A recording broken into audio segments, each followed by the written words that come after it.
te ho, ki te uru, whakataka te ho, ki te tonga. Kia ma kina, kina ki uta, kia ma tara, tara ki tai. Hei ake ana te atakura, he teo, he hoka, he hohu, ti he mauri ora. Good morning, everyone. I want to begin with just a few minutes to acknowledge the sad loss of a member of staff here at Council. Lynn Ferris passed away peacefully on Saturday morning at home, where she wanted to be, surrounded by the people she loved. This is a huge loss for us as a council and also for her family, including daughter Marcy, who is a key member of our staff as well. Lynn joined the council in 2007 in a fixed-term position. She then became involved in our document management system rollout in 2009 and has worked in the records management team ever since. She was the go-to person for records management, and so many staff have benefited from her extensive technical knowledge and her ability to restore and find documents.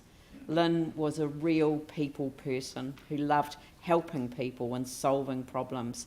My own staff told me there was never a question Lynn considered too small or too silly, and she would calmly turn a supposed trim catastrophe into a matter that was easily fixed. She was a keen photographer and also an avid sports fan, as many of us would have seen on Facebook recently. She followed everything from rugby and cricket to athletics and the America's Cup, and would strike up a conversation on any of them. She was especially proud of her granddaughter Charlotte when she joined a junior rugby team. Our thoughts are with Lynn's family at this sad time, and I would invite everyone to stand for a minute's silence in her memory.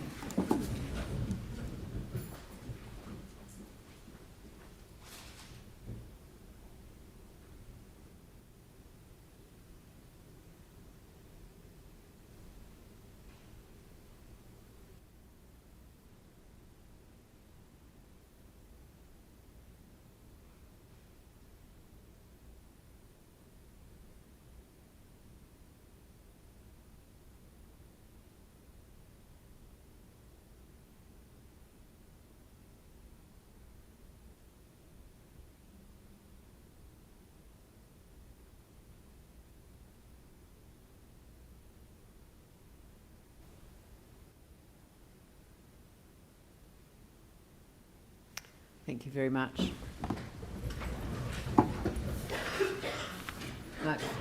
Can I also acknowledge the attendance of students from the broadcasting school? This is one of the things I will miss from my time as the Mayor of Christchurch, and that is to welcome members of the broadcasting school to the Mayor's Lounge for an opportunity for some Chatham House rules conversations, and we had a very good conversation the other day, and then I was able to be interviewed by some of the members of the broadcasting school for an assignment that they were having to do. So it won't see the light of day, the interview, and it's actually quite refreshing to do a free and frank interview that you know isn't going to see the light of day. But, you know, we all wish you well in your careers, and it's great that you've been able to come in and observe a council meeting. And I've got apologies from Sam McDonald for late arrival, Anne Galloway for absence, and Councillor Templeton for late arrival. I'm not sure about Councillor Goff, but I'm going to assume late arrival as well. So happy to move. Pauline seconded. I'll put that motion. All those in favour say aye. Those opposed say no. That's carried. There are a couple of minor conflicts of interest, or declarations of interest rather than conflicts, just in relation to some of the items on the agenda, but they will be noted in the minutes. Councillor Templeton to do with a couple of items in item 11, and Councillor Johansson in item 13, so they'll step aside for those. And the next is public participation, and it is an absolute privilege and a pleasure to welcome members of the Bridge Hub South New Brighton, who actually I invited at the opening of the bridge to come here and make this presentation on this date. And so if you'd like to come forward and perhaps take us on your journey.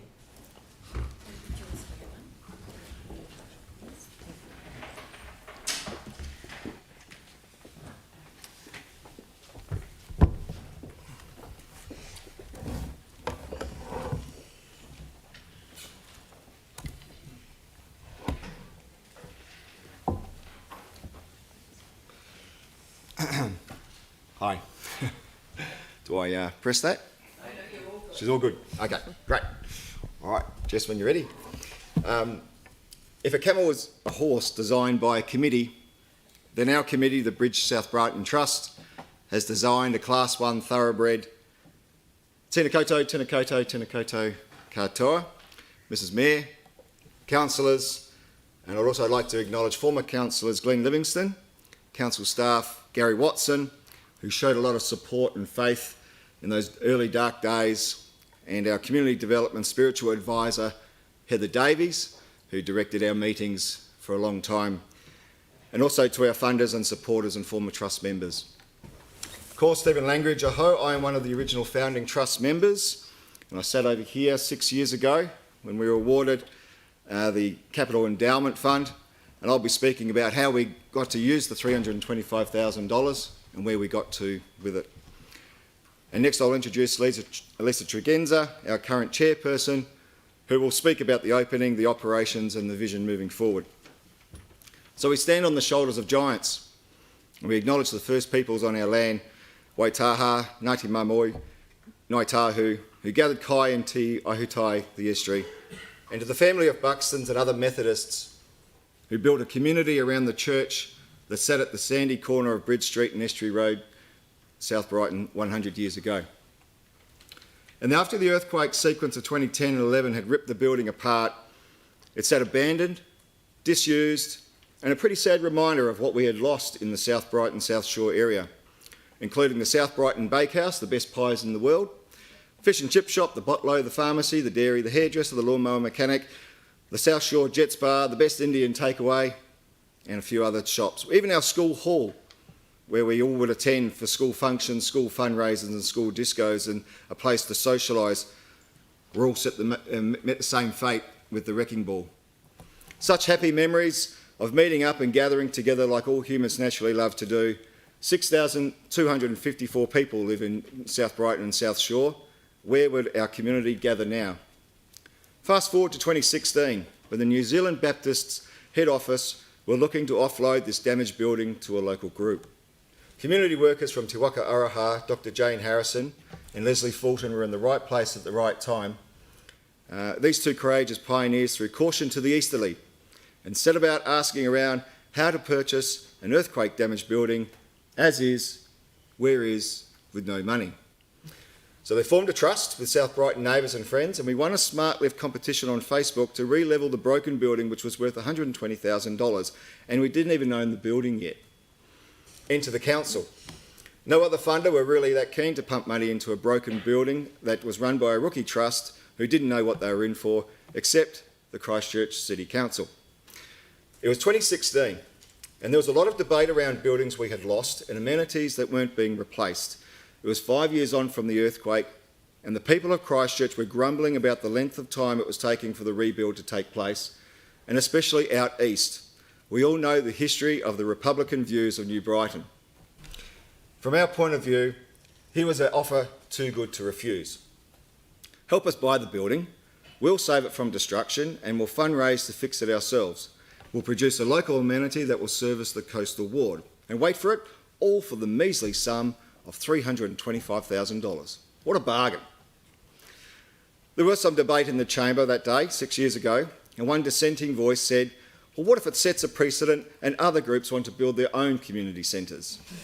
And I remember the mayor staring them down and saying, well, wouldn't that be great if it did? And the rest of the council thought so too, voting unanimously to use the Capital Endowment Fund and grant us the $325,000 to buy the As Is Where Is building from the New Zealand Baptist Church. With one very large proviso, Don't come back for more money. So we did it. We kept our promise. We went to lotteries and we received $115,000, which produced the resource consent and the building consent, and replaced the asbestos roof for $60,000. From Rata, we received $225,000, which went a long way for demolition work, earthquake strengthening steel, tying the building together and building the walls for the Wellness Centre, plus other funders who supported us with smaller amounts, but realistically, we only had a third of what we needed, and by March 2020, our funds were drying up. Even with our trusty volunteer army who helped with demolition, who racked up 6,500 volunteer hours, we still needed some big bucks to get the job done. For example, we had to rewire the whole building, we had to fix all the drains, we had to replace all the toilets, we replaced all the doors and windows to double glazing, we had to insulate the roof, the walls, the underfloor, we had to put in new joinery, new heaters and air conditioning, and the list goes on. As you can see, we're in the middle of demolition here on the screen.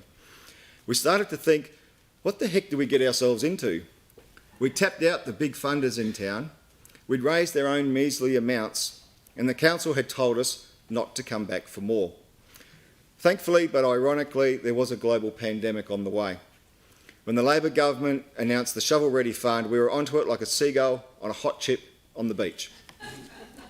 We're one of the lucky 9 organisations dubbed as the New Brighton Collective by Minister Poto Williams, who shared in $7 million. We were finally able to turn our pig's ear into a silk purse. So now we boast a community centre with a gorgeous polished remove floor, high-tech audio-visual gear, a wellness centre with 2 consulting rooms, the hottest cafe to hit the hospitality scene called June, powered by 54 solar panels and water-conserving toilets. What we've learned along the way is that in every deal is a risk, but in every risk there is an opportunity. And we took every opportunity that presented itself, because all our focus was to provide a gathering space for our community once again. A big thank you to the Mayor and the councillors and the council staff who took a risk with us and saw the opportunity like we did. We did it. Ngā mihi nui, thank you very much.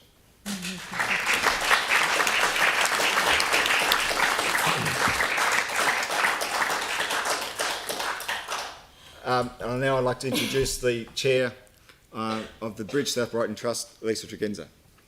Thanks, Dave. It's just always so wonderful to hear that story. Kia ora, I'm Lisa Tregenza, Chair of the Board of Trustees. And it's been an absolute pleasure to be of service to the community in this role, assisting to bring this vision to a reality. So, yeah, thank you for explaining the journey. The journey has been huge, and now what we see, and I think we'll come to the slides at the end, is a state-of-the-art building.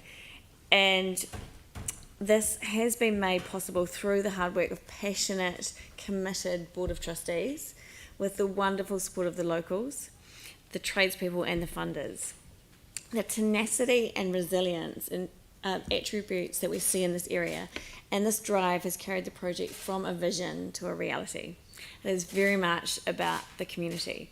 It is the community that have come together, that have taken this beautiful nugget and created what we see today. So we're absolutely thrilled to see this building come to life as a central point for the community to gather, to connect, to share, to learn, to grow and to feel welcome, something that every community needs.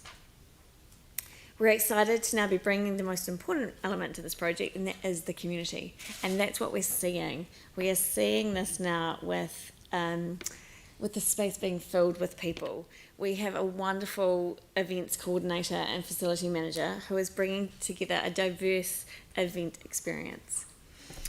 As a community, as a city, a nation, we've experienced some really challenging times.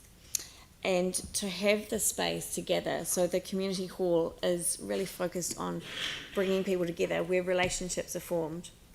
It's currently being utilised for yoga, tai chi, pop pilates, sports practices and arts and crafts. It's already hosted successful community events, the Community Open Day, where we brought together the practitioners showcasing their talents, amazing matariki celebrations. There's been a pie and pint night that has a bit of a legacy, I hear, from previous years. And we have upcoming movie nights and concerts, so plenty of activities coming up.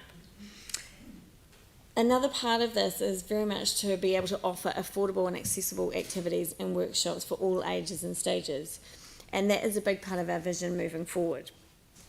So there will be a focus on offering tools to support mental and physical health, what we see as essential to support a healthy and vibrant community. And this is something that we'll be consistently seeking funding to deliver in that area. We're thrilled that the cafe is now leased to two wonderful ladies, Ruby and Gina, who, as Steve mentioned, have named the cafe June Cafe. And they've already created an incredible buzz with this space. It's proving to draw people from all parts of Christchurch. So very much what this area needs is people coming in and bringing in their energy, their funding.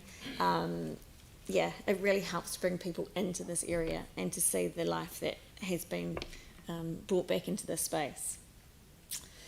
The wellbeing rooms provide a quiet place with private rooms for health practitioners and counsellors to provide support and strengthen the local community. The gallery is a really special place on entry, and that is being utilised to showcase local artists, and we've also included school groups, so it's again quite diverse and reflective of the area. It has been a remarkable transformation of a building with a phenomenal effort driven by a dedicated team of volunteers. Whilst what we see today is a building, this project is about the people. It is the people that had the vision, it is the people that generated the funds, and it's the people that built this building. It's the people that bring this space to life. So we're incredibly grateful and thankful for you being the funders that got this project off the ground. Thank you.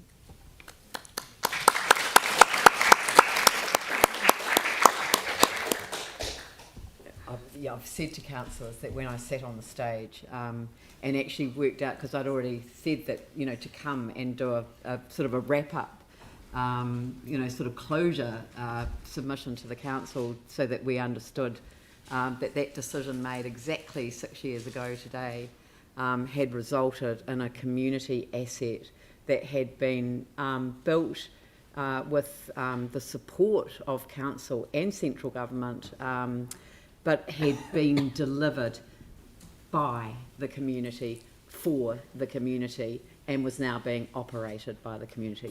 So it was just, to me, it's that dream come true moment, because I do recall my view when I first arrived here in council 9 years ago, that this was the dream that I wanted to have for all of our community facilities, that they were really owned by the local community. Local communities know what their communities need by way of activation.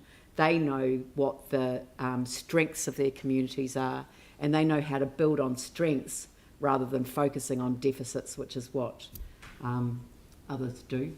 From this perspective, this community has delivered in spades, and it may have taken a global pandemic to get the final element of the funding requirements over the line, but boy, you've made a pretty special place, and you've made me extremely happy, and I got quite emotional listening to your thing. But if this is a legacy for how communities and their councils work in collaboration with each other for the future, then what a great legacy to leave. And so thank you very, very much for having the passion and the commitment and the drive, but the belief, the self-belief that communities can do these things with support. They can do these things for themselves, and it's just fantastic. So thank you very much for coming and presenting on the 6th anniversary of the original ask, and to show the council the value of the investment that they were prepared to make with you. So thank you very much. Thank you. Thank Great. you. Thank you.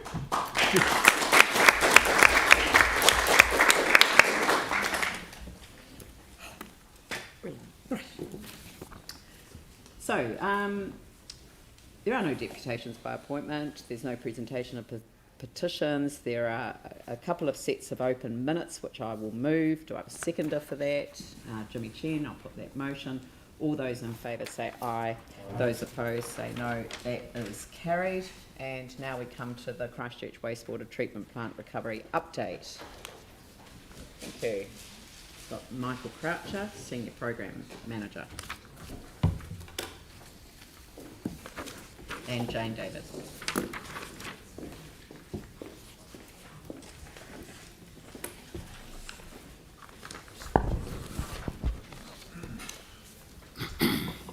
Good morning, everyone. This morning, here to give you an update on progress out at the Christchurch Wastewater Treatment Plant. Presentation today will concentrate on 6 key areas, being our community response and community support, and social response. We were at with that. Our plant paint discoloration and air monitoring, update on that area. Activated sludge plant, how that is progressing. Also look at the health of the ponds and more importantly the recovery time for those ponds. We'll give you an update on our communication strategy at the moment. Also look at what reporting we've got coming up, and then we'll have a bit of a summary with the key takeaways from today's presentation. I'd also like to note, while today's presentation is just an update, at next council meeting we will be giving a full report on all proceedings that have been undertaken since the fire event, so there will be a report being put in shortly on that. So community wellbeing response, as was communicated last time, we're now going for a targeted local support using the Pegasus Health PCWs. Reports from PCWs to date over the last 2 weeks, they have had no one contact them requesting support. Over 2,500 households have received the support grant. As of up to, I think the 12th was when that was shut off. It is open for out of zone still up until the end of this month. And the Burwood, Coastal Burwood, and Linwood Central Heathcote Community Boards have both received the $20,000 additional funding that Council agreed to on 3rd of August.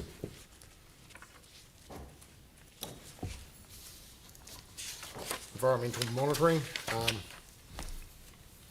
Paint discoloration, so staff have been out visiting households that have reported the incidences of paint discoloration. We're keeping a detailed register on all those that have contacted us. The advice at the moment is still to sit and wait until the hydrogen sulfide levels have dropped, because the expert advice we've received is that that paint staining will fade over time once the H2S levels drop. Air sampling.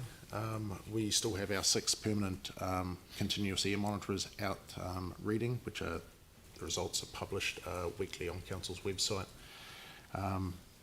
Over the last week or so, H2S levels have gone up. That is mainly due to the flushing event that has occurred over the last month, I suppose. The effect of that did give a bit of reprieve from odour. But that odour has returned as that flushing event has worn off from the ponds. In particular, the sensor closest to the ponds, which is in Shortland Street there, is showing the highest level of H2S reading. As you can see, by the time it moves out to Rudd's Road and the likes, that odour does dissipate a lot. But that is not much relief to those residents that are living closest to the plant. So we're looking at putting out some targeted communication to those residents down Shortland Street to just reiterate the advice that we've received from Community and Public Health, and also getting the PCWs to target that area, making sure that people are aware that help is there.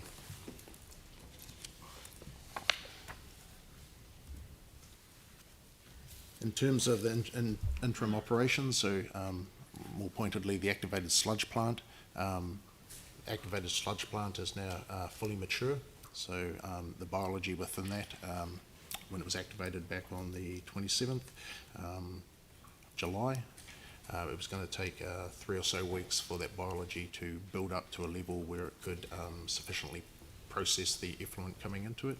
We're now at that point. The biology is healthy. And there's a image there on the right hand side showing 3 jars of liquid. The left hand side jar is the effluent that is coming in to the activated sludge plant. The middle jar shows a sample taken from the activated sludge plant, so there's obviously been some settling that's gone on there. You can see the dark mass at the bottom is the activated sludge. And then the right hand jar shows the effluent that is then being discharged out into the oxidation ponds now. So the activated sludge plant is doing its job. It is treating the effluent to a very high standard. By the end of this week, we will be processing 1.5 cumecs of effluent coming in. At the moment, we're processing 1 cubic, with the rest going straight into the ponds. So by the end of this week, once the pumps have been balanced out, we will be treating all the effluent coming through. So we're now into this, I guess, the stage where the ponds will be flushing themselves out with the better quality effluent coming into them over the next 3 or 4 weeks. So we're still on target to see a reduction of odour from the ponds mid-September. A couple of little images here that show the activated sludge plant and the clarifier. So the top left-hand image is one of the activated sludge basins. I've been told that nice, healthy brown-looking liquor is exactly what they want to see. It gets them very excited. That colour indicates that the activated sludge is looking healthy. That liquid is then passed through to the clarifiers, which is the bottom left-hand side image, where that activated sludge is allowed to settle to the bottom and is then scraped away and reprocessed back through the treatment process. And on the right-hand side, that's the outer ring of the clarifier that shows the clearer liquid, which is then eventually discharged into the oxidation ponds.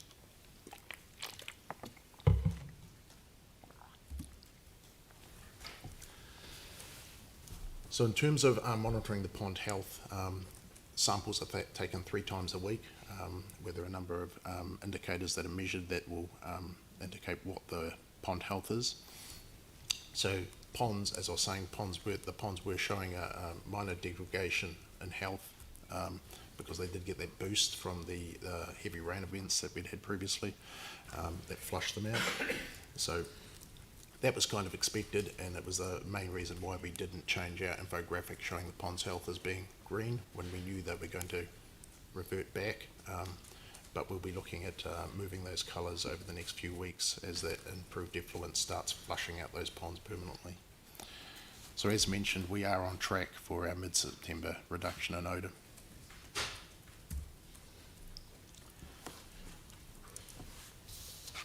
Communications, we continue to update at least twice a week the information on our website, and we also have our weekly e-newsletter that is released. As I mentioned before, we're looking at additional comms for Shortland Street residents who are currently experience the high levels of odour, H2S, coming from the ponds. Our continuous air monitoring information is also updated on a weekly basis so residents can see what the gas readings or H2S readings are in their areas. Our frequency of our meetings with our key partner agencies, they have been reduced to fortnightly meetings now as the amount of reportable information to them is reduced. The need for weekly meetings was agreed between all agencies to be unrequired weekly, so they've moved to fortnightly. We are still keeping up our weekly meetings though with our communications advisory group, given the fact that there is still odour out there, so those weekly meetings will continue until that odour has been reduced. So reporting coming up, as I said at the beginning, we'll be giving Council a full briefing on all actions that have been undertaken since the fire in November. That is at the next council meeting on 8th of September, and then we also have our insurance subcommittee meeting on 19th of September. So in summary, I guess the key takeaways from today is that the one-off support payments for the in-zone households finished on the 12th of August, but it is remaining open until the end of this month for all out of zones.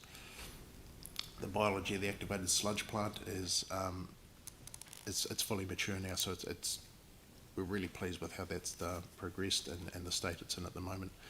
On track for our mid-September target for odour reduction from the ponds. I can't iterate that enough. And staff have been visiting those residents that have registered that they have issues with paint discoloration. And also the additional comms looking for Shortland Street, just to make sure they're aware of previous health advice that's been given, and also that the PCWs will be targeting that area. So I do have a lot of the heads of the work streams here today, so happy to answer any questions. I've noted that we've got a Three Waters update later on, so the technical wastewater treatment plant issues we can direct to Helen at that point, if that's good with everyone. Okay, so are there any questions for staff in relation to this report? Yanni? Sure, what questions you want later and what ones you want now? Or the ones that are actually would naturally flow from the later report should be dealt with at the time of the later report. So Okay. So things like social support would be good to ask now. yes, Yeah, absolutely, okay, but cool. the discharge consents, for example, Yeah. that's later. Right, okay. Just thank you, and thank you for the work that you're doing. I think people, I mean, I'm certainly struggling to understand. We had really good news apparently when it rained and it did a big flush, but in your slide you've said that there was minor pond health deterioration post the heavy rain, and so that would suggest it made it worse. So I'm just trying to kind of align with the good news that we got a lot of water through and a big flush, but now we've actually got deteriorating health. Yeah, I guess from the beginning we've been clear that the activated sludge plant was going to take that between 3 to 6 weeks to mature. So Right. it is matured now. So over that maturing period, the quality of the wastewater going into the ponds wasn't ideal, not as good as it is now. Right. So with that rain event, you had highly oxygenated water that flushed through. So I think the plant normally deals with about 2 cubics of effluent coming in. During those rain events, it got up to about 8.6 cubics. So you had a whole lot of water that was highly oxygenated coming in, which helped the ponds. As that has moved through, and the lower quality effluent is now replacing it, it's reverted back to what it was. So it's not getting any worse. So that's why we didn't change the colour of our infographic saying, hey, the ponds are looking healthy, because we know that was nothing to do with our process we've put in place. Yeah. So we're in that stage now over the next 3 to 4 weeks that we will be flushing out the ponds with good quality effluent, and that will continue. So now we can start looking at changing the, I guess, the infographic moving forward to moving to the orange and then eventually to green. Right. One of the questions that's come up at the community group, which I've also raised as well, is it's really good you've given us the 3 times a week testing of the oxygen, VOT, and the TSS and the pH. But are you able to show sort of what those measurements are and how we're tracking on those measurements, whether it's for each pond or whether it's sort of globally? But I think people are just wanting to kind of be able to visually kind of understand how things are either improving or declining. Yep. I'll let the expert answer this one. Answer this one. Look, can we, sorry, Adam, it might be easier to leave that to the technical report, is it? Or Okay. If it's, Helen, I can answer it very, very quickly. So Okay. there's a vast range of parameters across the ponds.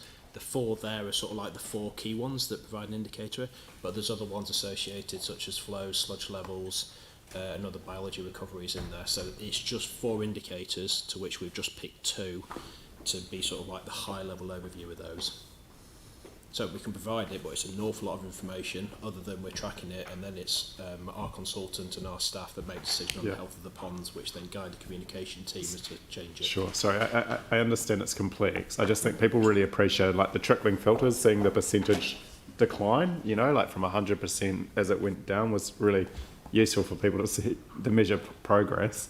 I think given that we've got really bad odours again, having something that can sort of highlight people what the the changes are would be useful. But okay, just the other question, several questions I had. One was so I am getting feedback around concern around damage to cars and to metal. So is there a work program underway to assess that type of damage, and or if not, do we need a resolution that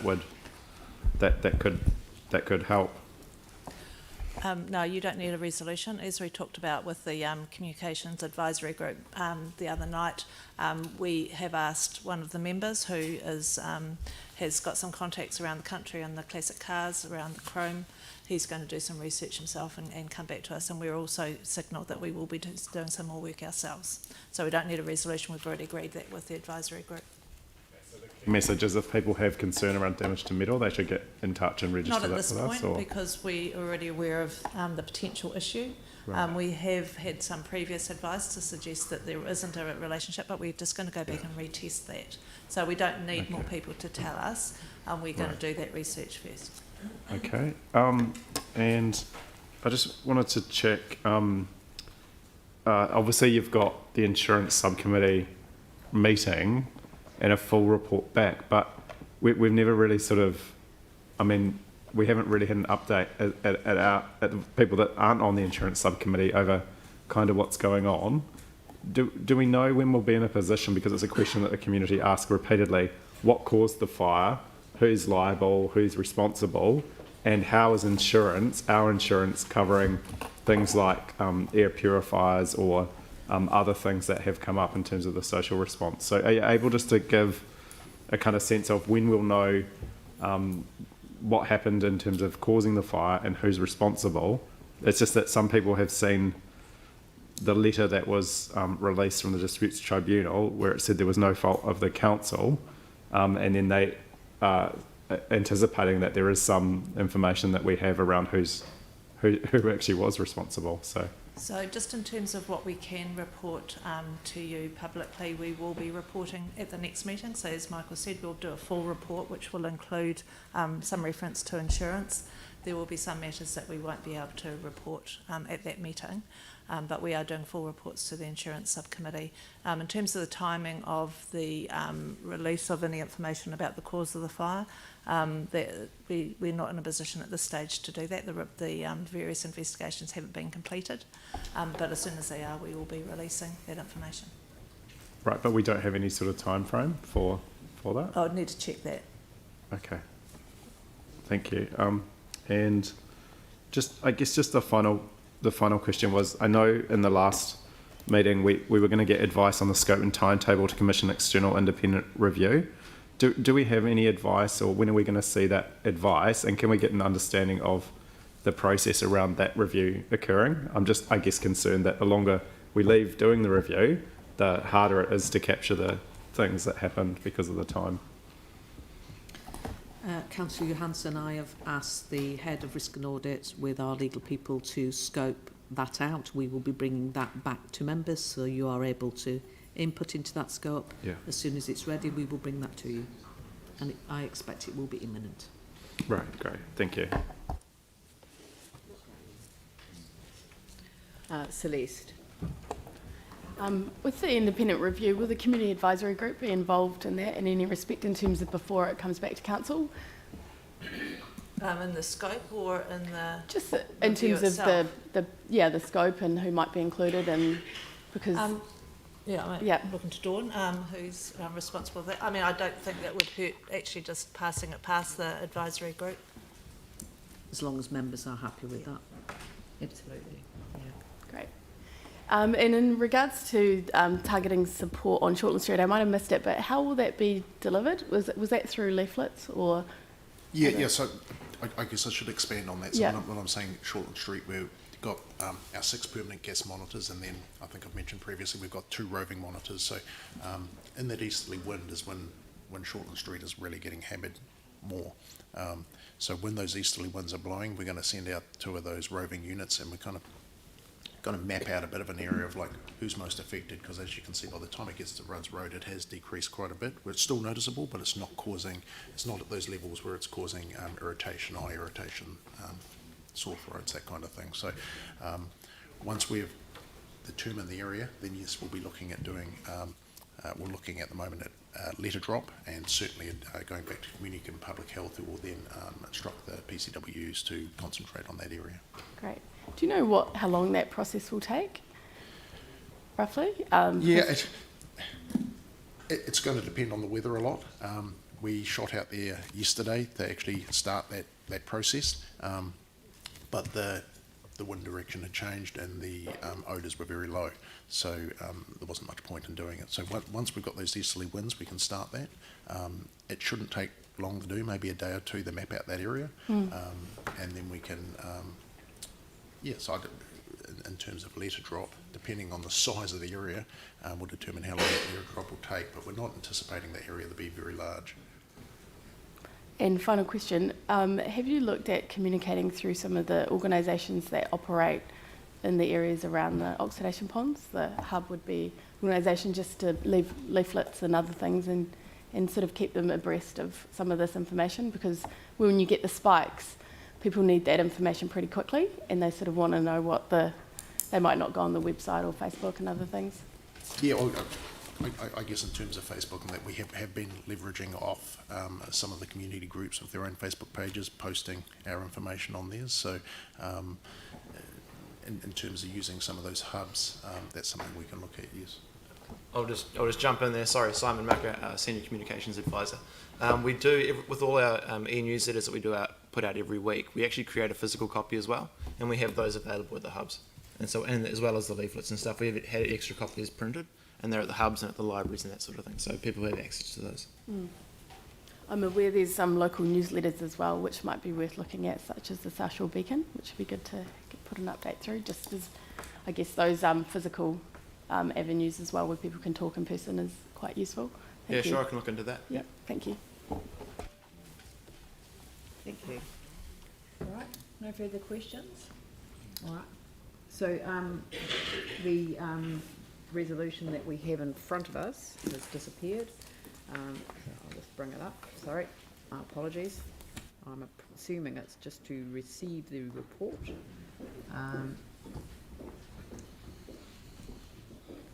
Where's it gone? Can't see the resolution. Right. There's no resolution. No. So we'll just move on to the next item. Okay, thank you. Which happens to be my monthly report, which I'm happy to move, and I'll just highlight a couple of things in it. Reference the attendance. We had a really good team that went to Palmerston North for the Local Government New Zealand Conference. I've talked about some of the actual presentations, and I referred particularly to Melissa Clark-Reynolds, which for those of you who were there, I loved her presentation. It just invited us to think very carefully about the future, and what a mind. I know, and I mean I put up that the image about there being no future facts, and then I sort of suddenly realised that it's actually not so easy to read the detail of it, but it basically it was the length of time between the very sure statement about what the future might hold and the impact of things. That I mean, it just the amount of time that spread before that was proved to be untrue was quite extraordinary, and of course it got closer and closer to the time, and I'm just trying to find the exact part of the presentation, because it literally was that some of the statements that were in advance of things happening were in retrospect quite extraordinary, and oh gosh, I should have opened it up beforehand. Here it is. Right, so Rail, this is in 1800, rail travel at high speed is not possible because passengers unable to breathe would die of asphyxia. So in 1800, that was a statement by a professor of natural philosophy and astronomy of the University College of London. In 1876, this telephone has too many shortcomings to be seriously considered as a means of communication. In 1916, the cinema is little more than a fad. It's canned drama. What audiences really want to see is flesh and blood on the stage. That was Charlie Chaplin. In 1916, and then in 1977, there is no reason for any individual to have a computer in his home. And then in 1995, the truth is no online database will replace your daily newspaper. So, I mean, but you can see the proximity to the proof that it's wrong. And that's not what's happened. And that's because in this space, like so many others, we're on an exponential curve. And with any exponential curve, you start trundling along and then you suddenly see the difference.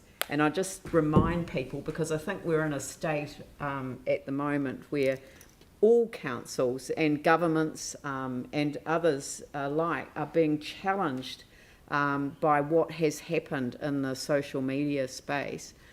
And I read an article the other day which just tied onto what Melissa was saying, and that was that, you know, Facebook started in 2004. I was already 3 years a cabinet minister when Facebook started. In 2009 they got to their first billion. I think they're up to 3 billion now.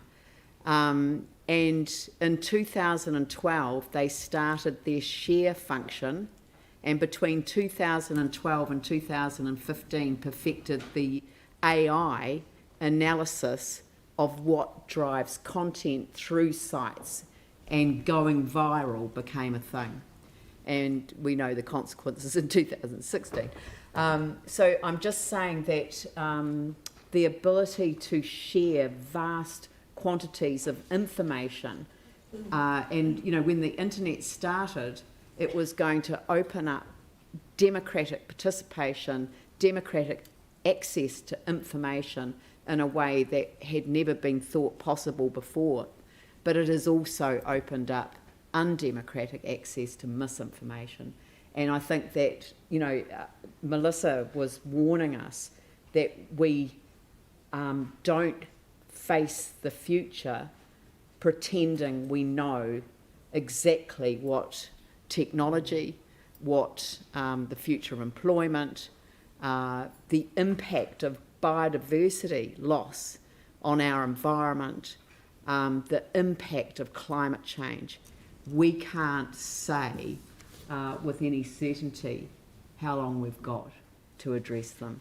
So it really was a powerful presentation, but I thought it was worth mentioning.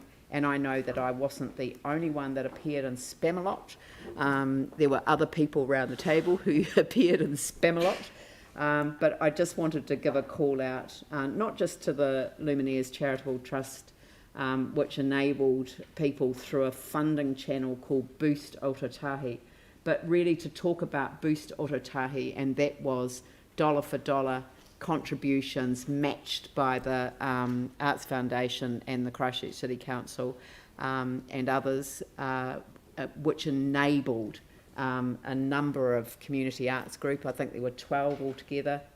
They all got funded through the result of a fundraising campaign, which was just launched over at our art gallery just a short wee while ago.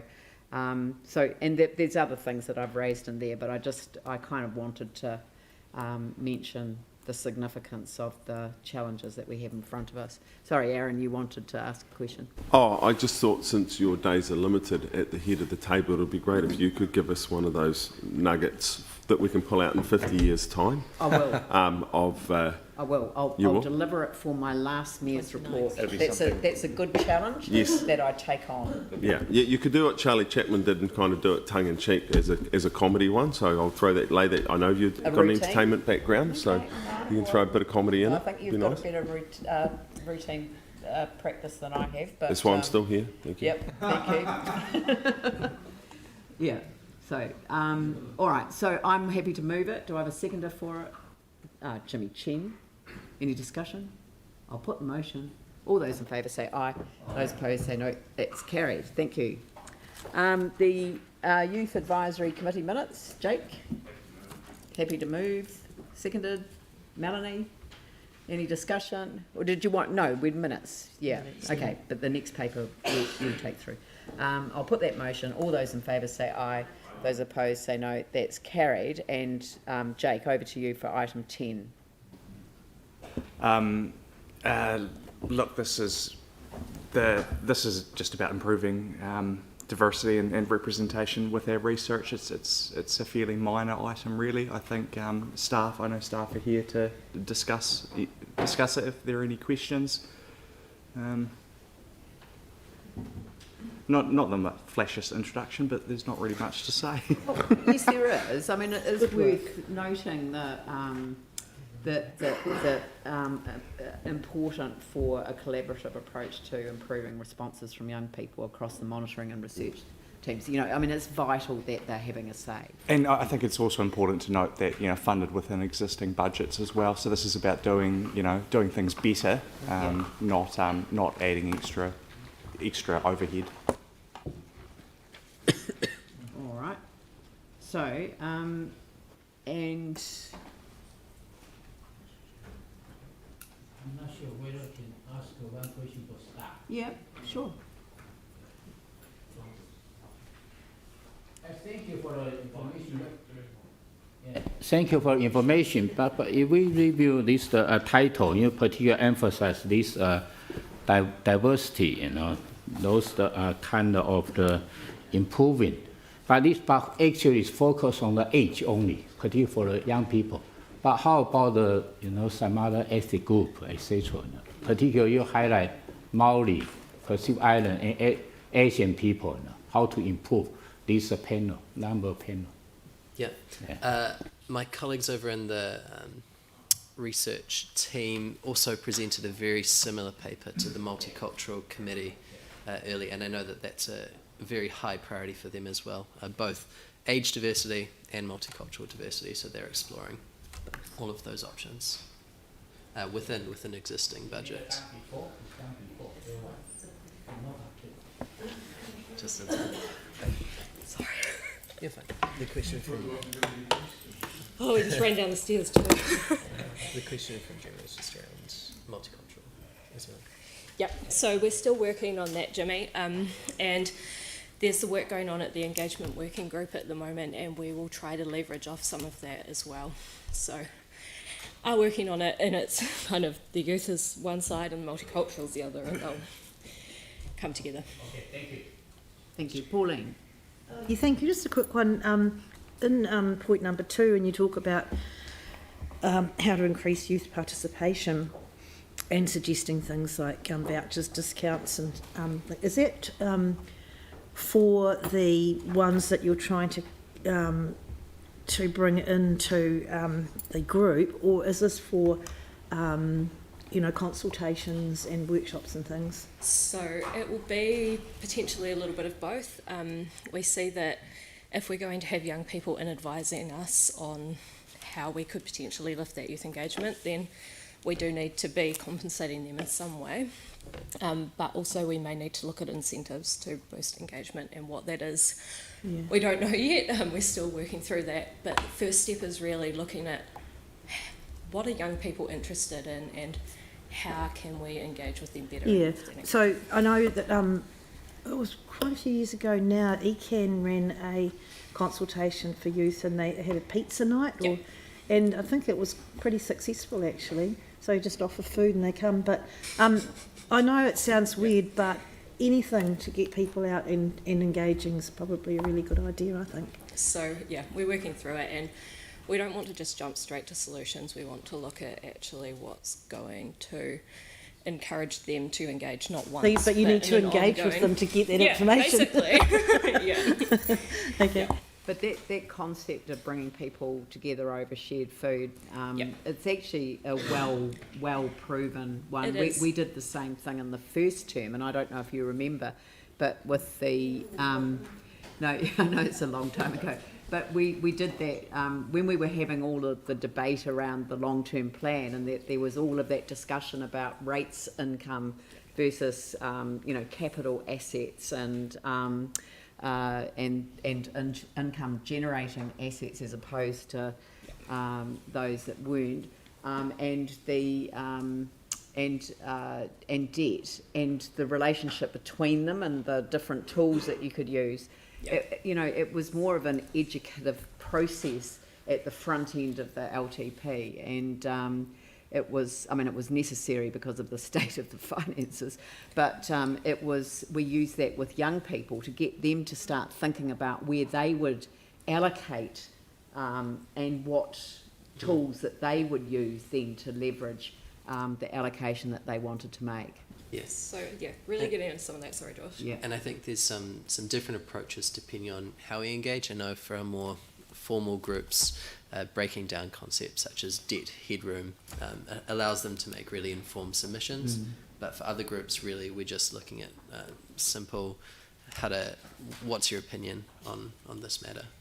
And the nice thing with the research program is we have a little bit more flexibility around how we frame some stuff and how we engage with people. It's not that formal consultation type work. It is that very early research, ongoing type conversation work. So yeah, we just need to work through how they want to talk with us. Yeah, I'm just wondering, because I'm just picking up that point because, and it's just set off a little alarm for me, which is the future for local government work.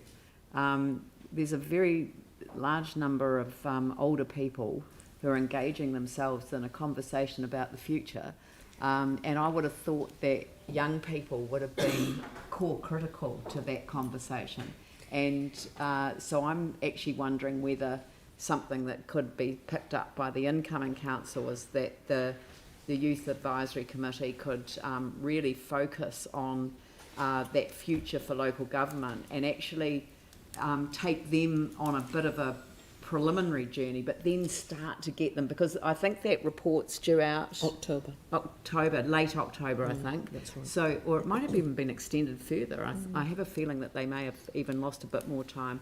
But anyway, when it comes out, that would be a very good thing for people to read, and then for them to start breaking down the issues, because for a lot of young people that I've spoken to, climate change is like number one on everything that they want to talk about. Yep. And and I don't know that it's number one on everything that a certain age group wants to talk about.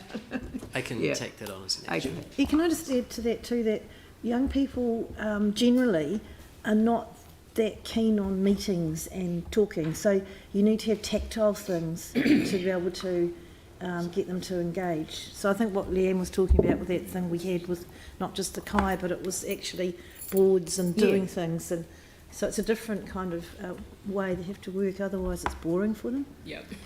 And they actually really rather just be out there doing something, but I think Amy's our youngest person probably in the room, so we'll probably agree with that anyway. yeah. Might be Ashley. She's sitting just behind me. Oh, it's all right. We've got the entire broadcasting school behind us. They're making careful note. I wonder if they agree with me. From this end of the Okay, I've got equation. Phil, Tim and Yanni.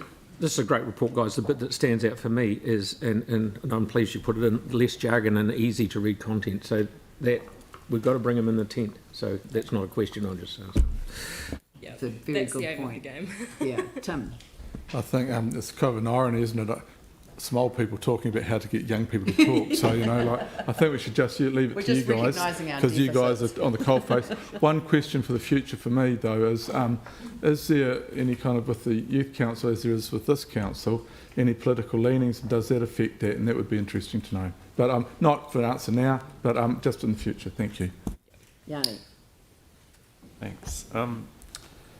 just wanted to check, obviously this is really important work and appreciate all the work that's gone in. We've also got the local body election, and I know there's a kids voting program that the schools can participate in. Yep. Do you have any sense of a connection or the number of schools in the Christchurch that are participating? Yeah, that's Ngā Pohia Taiohi. I couldn't tell you off the top of my head how many schools, but we've certainly been engaging with a large number of them for the youth voting, and we're also heading out to Lincoln University this afternoon. We're meeting with ARA, UC and Otago as well. So I just wondered if there was a way to tie in the sort of engagement you're doing on that to either generate some interest in some of the groups that you're looking to set up here. Absolutely.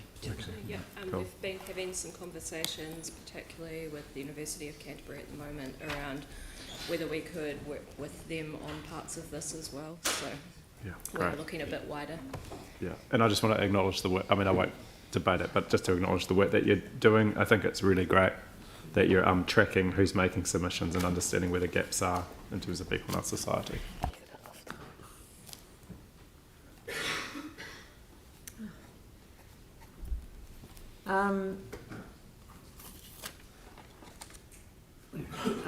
Sorry, I've got Jake's moved this and it's been seconded by, who was it? Melanie, yeah, wasn't it? Yeah, that's right. So any debate? I'll put the motion. All those in favour say aye. Those opposed say no. That's carried. Thank you very much. Next one is the Metropolitan Strengthening Communities Fund, and Lexi Rubin from Community Funding is here, and Josh Warden. Jock. Tēnā koutou katoa, ko Lexi Rubin toka ingoa. I'm the team leader of Community Funding.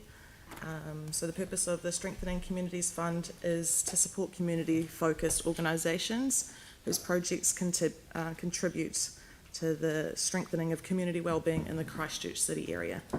This year there are 117 eligible applications. These applications have been assessed by staff, reviewed at a staff collaboration and workshopped with the funding subcommittee on the 29th of July.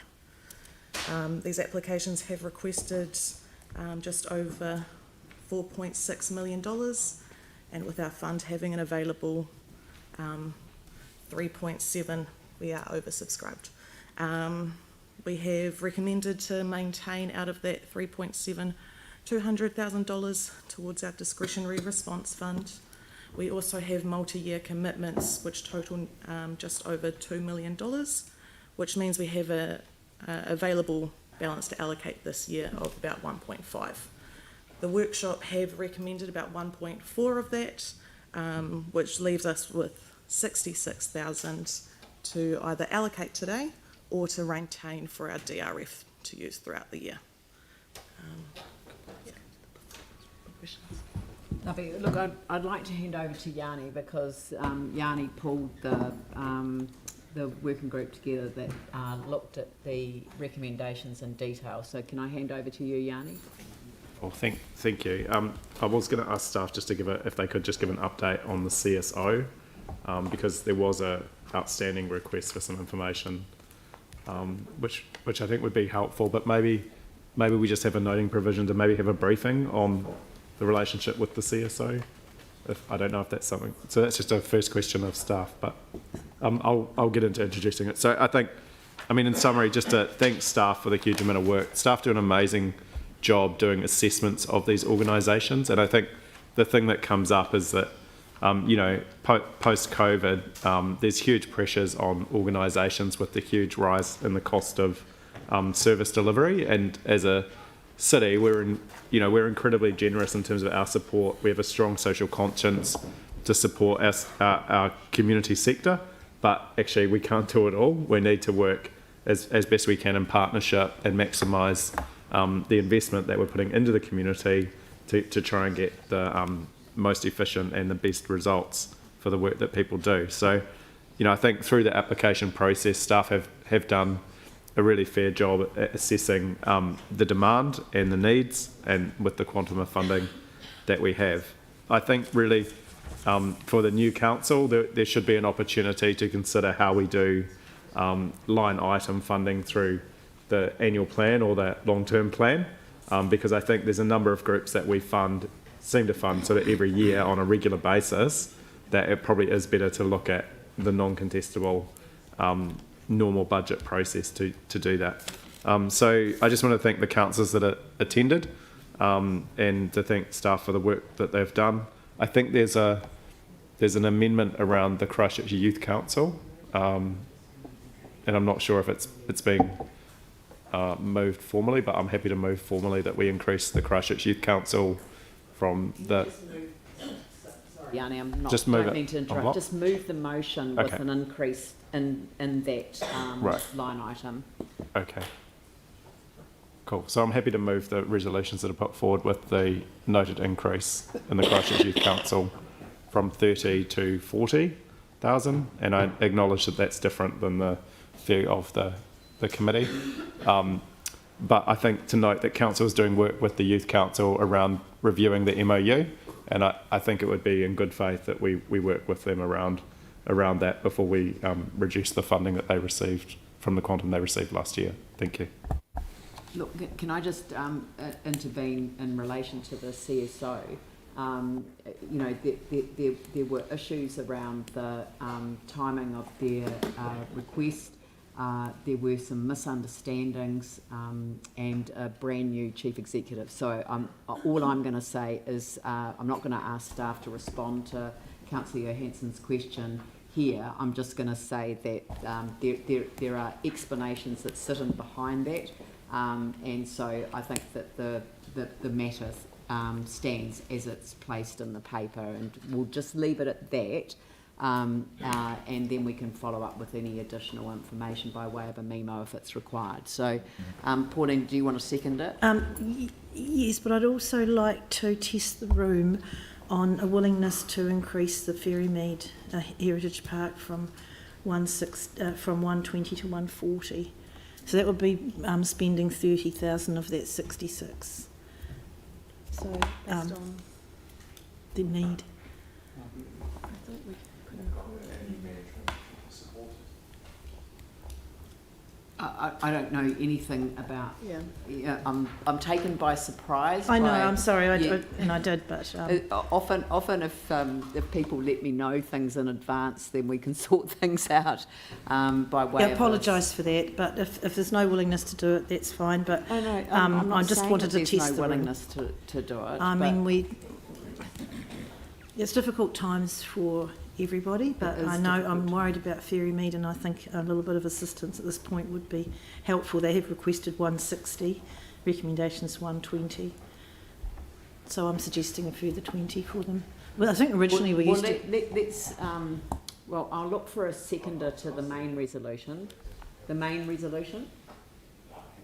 If like I'm just trying to put the 20,000 extra as an amendment. So but I haven't got a second.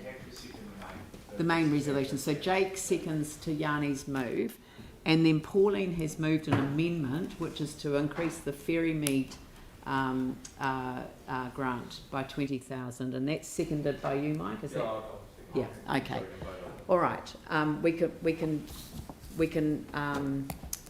And I mean, I'll get staff to confirm that still leaves an element of the grant funding available, but obviously 20,000 less, and also the 10,000 additional for the youth. So that's 30 of the 63. Correct. Yep. Okay, Andrew, did you have a question? No. Oh, sorry, I thought I saw your hand up. Aaron. Yeah, I'll take no part in the Ferrymead one because there's a potential conflict of interest there. So I won't take part in that bit, if that's all right. I was interested in raising an amendment as well for Rhino Park, given the amount they asked for and the amount we give, by $20,000, if there's an appetite for that as well. And no, I didn't send it to you in advance, so I apologise for that. No, but I mean, the thing is that people don't need to send me things in advance, but I have to deal with it by way of an amendment, and Yep. you know, even staff are caught by surprise. I spoke to Josh about it, so he was aware that I was going to raise it. because we had the visit after we had the workshop to the park, and there's 15 rhino coming to the park quite soon, including some orphans. I'm a big supporter Little baby of orphans. Rhino. The work that they do in the international breeding programs for soon to be otherwise extinct animals is extraordinary. So, it's just I'm just talking about a very easy way to manage meetings and due process. So it's just helpful if people advise me what they're going to do before the meeting, because it's helpful, not for any other reason. But if you want to be unhelpful, then you certainly know how to do that. So I've got an amendment that we increase the funding for Orana Park by $20,000. Do I have a seconder for that? I'll second it. Mel? Yeah. Yep. All right. So we've got 2 amendments and we've got 1 main one. Yanni. Sorry, it might be helpful because there was a meeting held with Environment Canterbury, but and then I'm not sure, did they not attend? It was because there's been some work done between the workshop that we had and today around trying to look at other sources of funding for Orana Park, and I think Councillor Kieran was involved in that. So it might just be useful to give an update about what happened there. The very brief update is we had a regional meeting with the Greater Christchurch councils. Environment Canterbury were invited but declined the request, and we discussed future funding options for the park, but those discussions, we all agreed, will continue after the elections. Right, okay, thanks. Tim? With these additions, how much is left in the... Nothing. 3,000. Oh, Yep. 6. Sorry, 6,000. Plus 200. So, if, as mentioned before, it's hard times for a lot of organisations. Many organisations didn't get any money.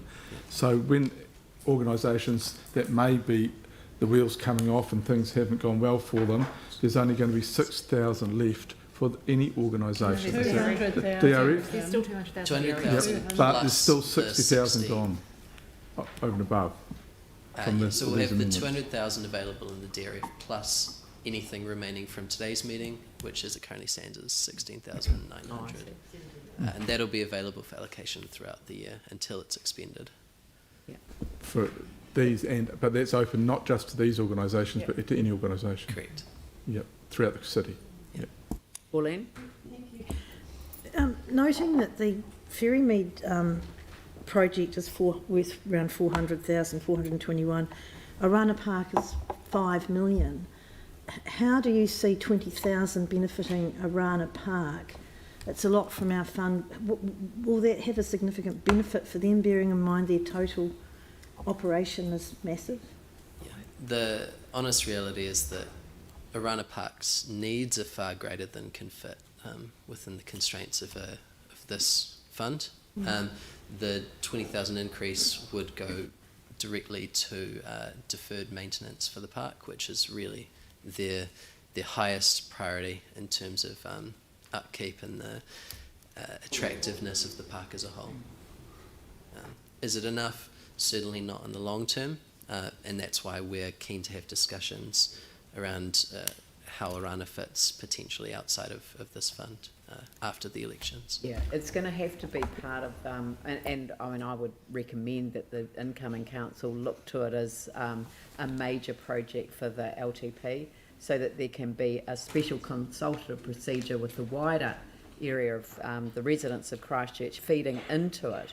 And at the same time as you do that, you actually boost community support for what they do. And you boost community understanding of the nature of the programs that they're involved in.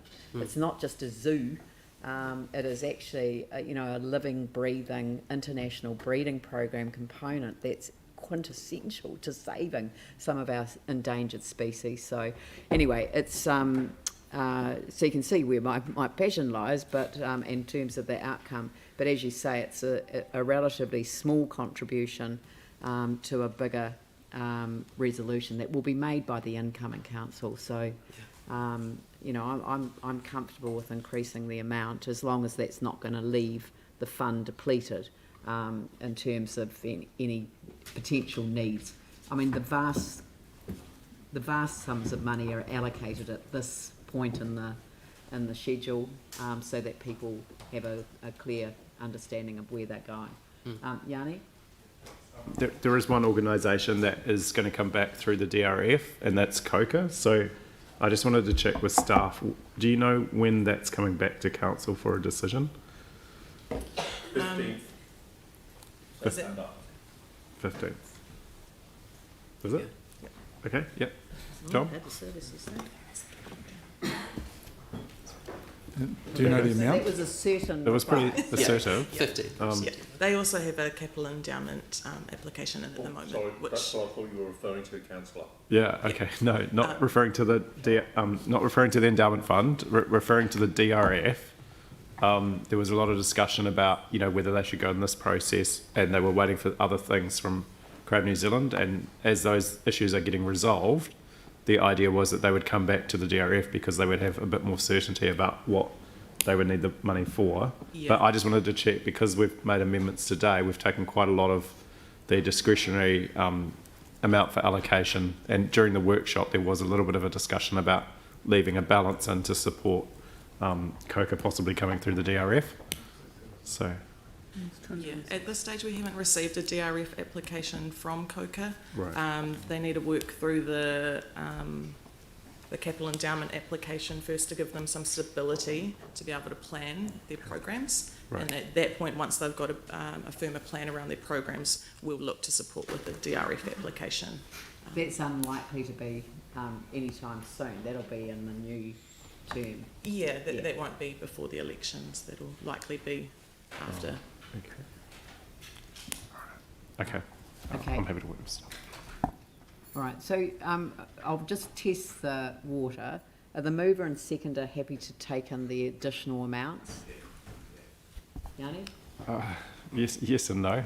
Yeah, I know, but for the sake of absolutely, that's fine. Okay, Yeah, I just wanted to reflect so what the workshop two was. amendments are now form part of the baseline resolution. Thank you. Yanni? Right. So are we in debate now? Or Well, are there any more questions? Any last minute surprises? No? Any more? No, that's all right. Yanni? I mean, I was just going to just talk to two other things just as we're coming to the end of this report. But one is, I think there's a real need for a regional facilities plan around funding major organisations in our city that are regional, where we as a city have actually picked up the cost, and we can't do it alone. And you know, I'm just mindful of the amazing presentation we heard this morning around the Bridge Street work and the hub, and when you kind of think about that in relation to some of these other facilities that we have, like Ferrymead, like Arana Park, you can start to see, I think, hopefully some sense of partnership, possibly with central government, possibly with the philanthropic funders in our city, but also with the huge amount of people and companies and organisations in the city that want to help contribute to our social fabric for the well-being of our community and the well-being of our environment. So, you know, I think we do need to kind of think about that greater Christchurch regional funding model and how we can improve it, because clearly every year as a council we can't just meet the ongoing increased costs that some of these major organisations are facing when they do provide regional benefit and possibly also national, do have programs of national significance, whether it's, you know, the heritage or the animal breeding. So, but again, just to thank and acknowledge, there's I think there's 3 staff in the room, 4 staff maybe in the room today, but actually there's, when we had the workshop, probably about 20 to 30 staff that do the assessments. And so if you could just pass on our thank you also and acknowledgement to them, because we just acknowledge what a hard time it has been with the COVID disruption and still requiring a huge amount of work to come up with the assessments. Thank you. I'm happy to put the motions. Tim? Yeah, look, it's always an awkward thing when we kind of do last minute amendments, and I don't know if it really helps organisations as they expand on the belief that they're going to get money that they haven't secured yet. And I do think we've got to go back to organisations and just make sure they have a realisation that they have to work within the planned funding that they've got and they know, rather than just expanding and just hoping it's going to work. And why I say that is we've got a whole lot of organisations that have come through COVID and other things. Look at inflation in the UK at 18%. There are going to be a lot of organisations really struggling in the future, and it won't be over the next 12 months. It'll be longer than that. So I'm always concerned when we kind of do these things, and you do a great job with regards to the workshops with staff, which is fantastic, and then do some changes at the end. And I don't think it's a positive thing. I don't think in the long run we help those organisations. Thank you. Aaron. Yeah, I'd like to firstly thank the Mayor for her words before on Rana Park. I think that was a really strong debate in the way that you addressed that, so I won't repeat any of that. Auckland Council, though, gives $9 million a year operational to their zoo, and we give $250,000, and they do an incredible job out there. There's $270 this coming year, so thank you very much to everyone involved. There is, like I alluded to before, there's 15 white rhino on their way. There's currently 3 here. They're part of an international breeding program, and the majority of those white rhino that are coming in are all orphans, including there's a story that will eventually become an international documentary because it's being followed by an international crew of Finn the orphan, who's a wee baby rhino that's on his way here, and that will be an incredible story. And they're coming in a 747. And you don't get them very often at Christchurch Airport, so for all the plane spotting nerds out there, it'll be a great day to come out and watch that come in as well, because those people exist as well, so it's a win-win out in Harewood. Is there anyone else? Look, I wanted to acknowledge Councillor Yanni Johansson. Every year he puts his hand up for the role of working through with councillors, so it's a coalition of the willing and those who will turn up, to work through in depth with staff, and staff have done all the hard work, and I acknowledge the whole team that sits in behind the 2 that sit in front of us today, or the 3 that I can see from here, and that we are, we're incredibly grateful for the hard work that you do. But I wanted to acknowledge Councillor Johansson, because he really has put his heart and soul into this, and I know that it's always in challenging times when you're looking for relatively easy savings in terms of LTPs and annual plans and various other things, that community groups are often at the front end of that, and this is at the reality end of the COVID impact on our social fabric.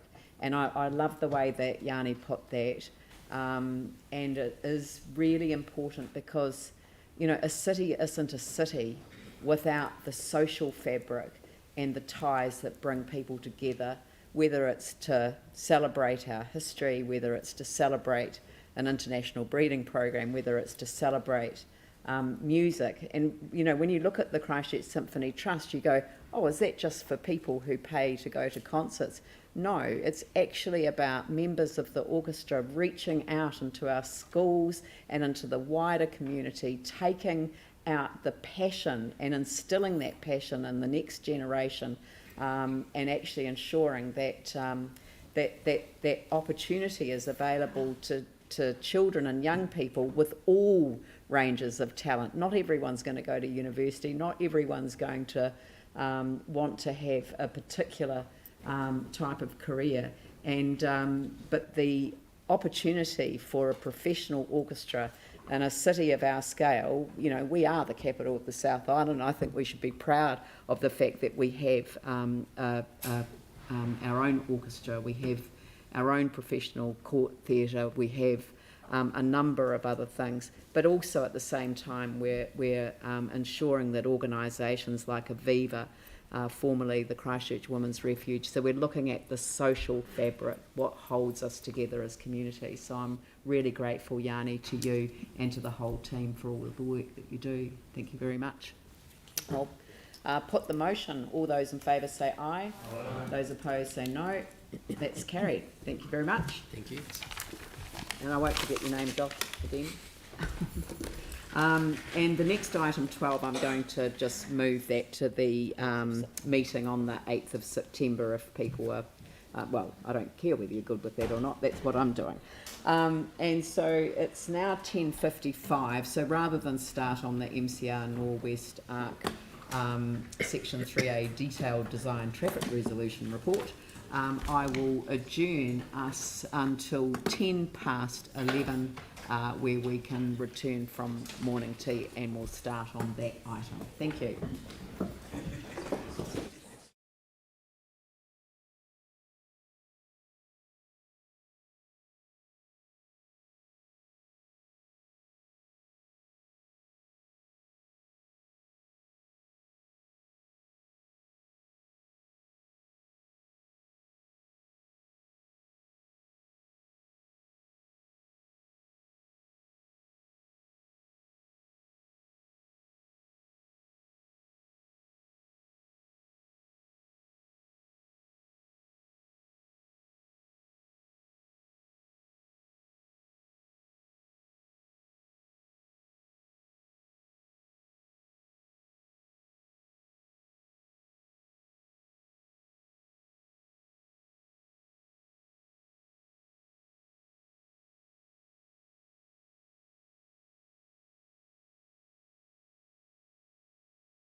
And we will proceed with the next item on the agenda, which is the Item 13. Major Cycleway Route, item number 13, Norwest Arc, Section 3A, Detailed Design Traffic Resolutions.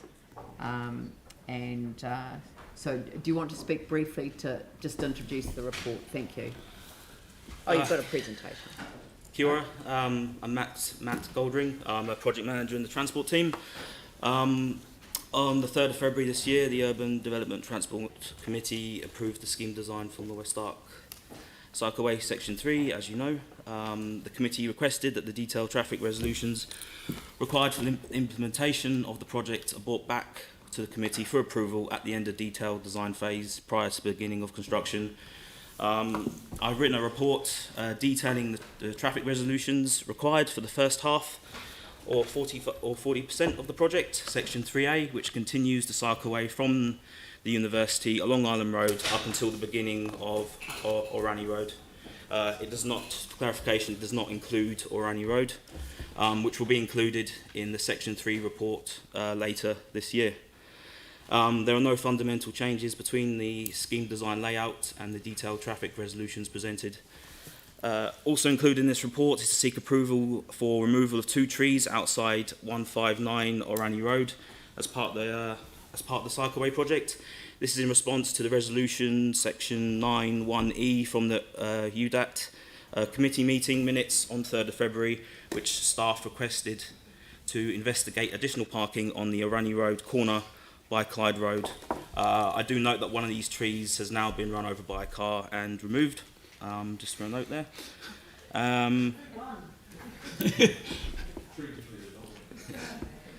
The removal of the 3rd tree outside 315 Clyde Road as per resolution section 9.4a from the Urban Development and Transport Committee meeting minutes has already been approved pending consultation with the affected parties.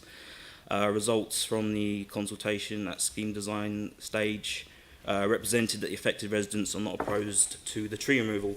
So removal of these 3 trees in total will create 6 extra car parks on the corner of Orani Road and Clyde Road compared to the scheme design layout. Thank you. Thank you very much. Are there any questions? Yep. Mike? Sorry, it's not so much a question. It's more. I'd like to acknowledge actually the work that you've done around Aorangi and Clyde to get those additional car parks. But I've got an additional amendment put forward that I'll run through, obviously, the team to make sure it actually can be done.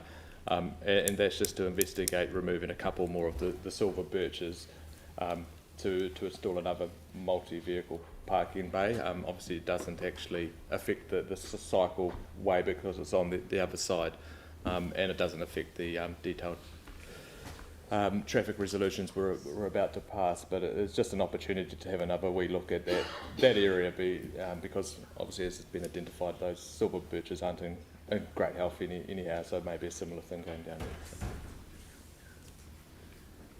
there. And I'm happy actually just to move the whole lot. Move the whole lot? Yeah. And do I have a seconder for that? Melanie. Any questions? Aaron? Yeah, so Mike, you're saying, is that outside the church? The 62's outside the church. Yeah. But the next one is a little bit further. About 100 metres down the road. Down the road, so it's more parking. But it's on the opposite side of the cycleway. So yeah, but it's on the same side of the road as the church. Yeah. And this would get 2 more car parks outside the church, is that what you're saying? Probably more than 2. It's 3 to 4.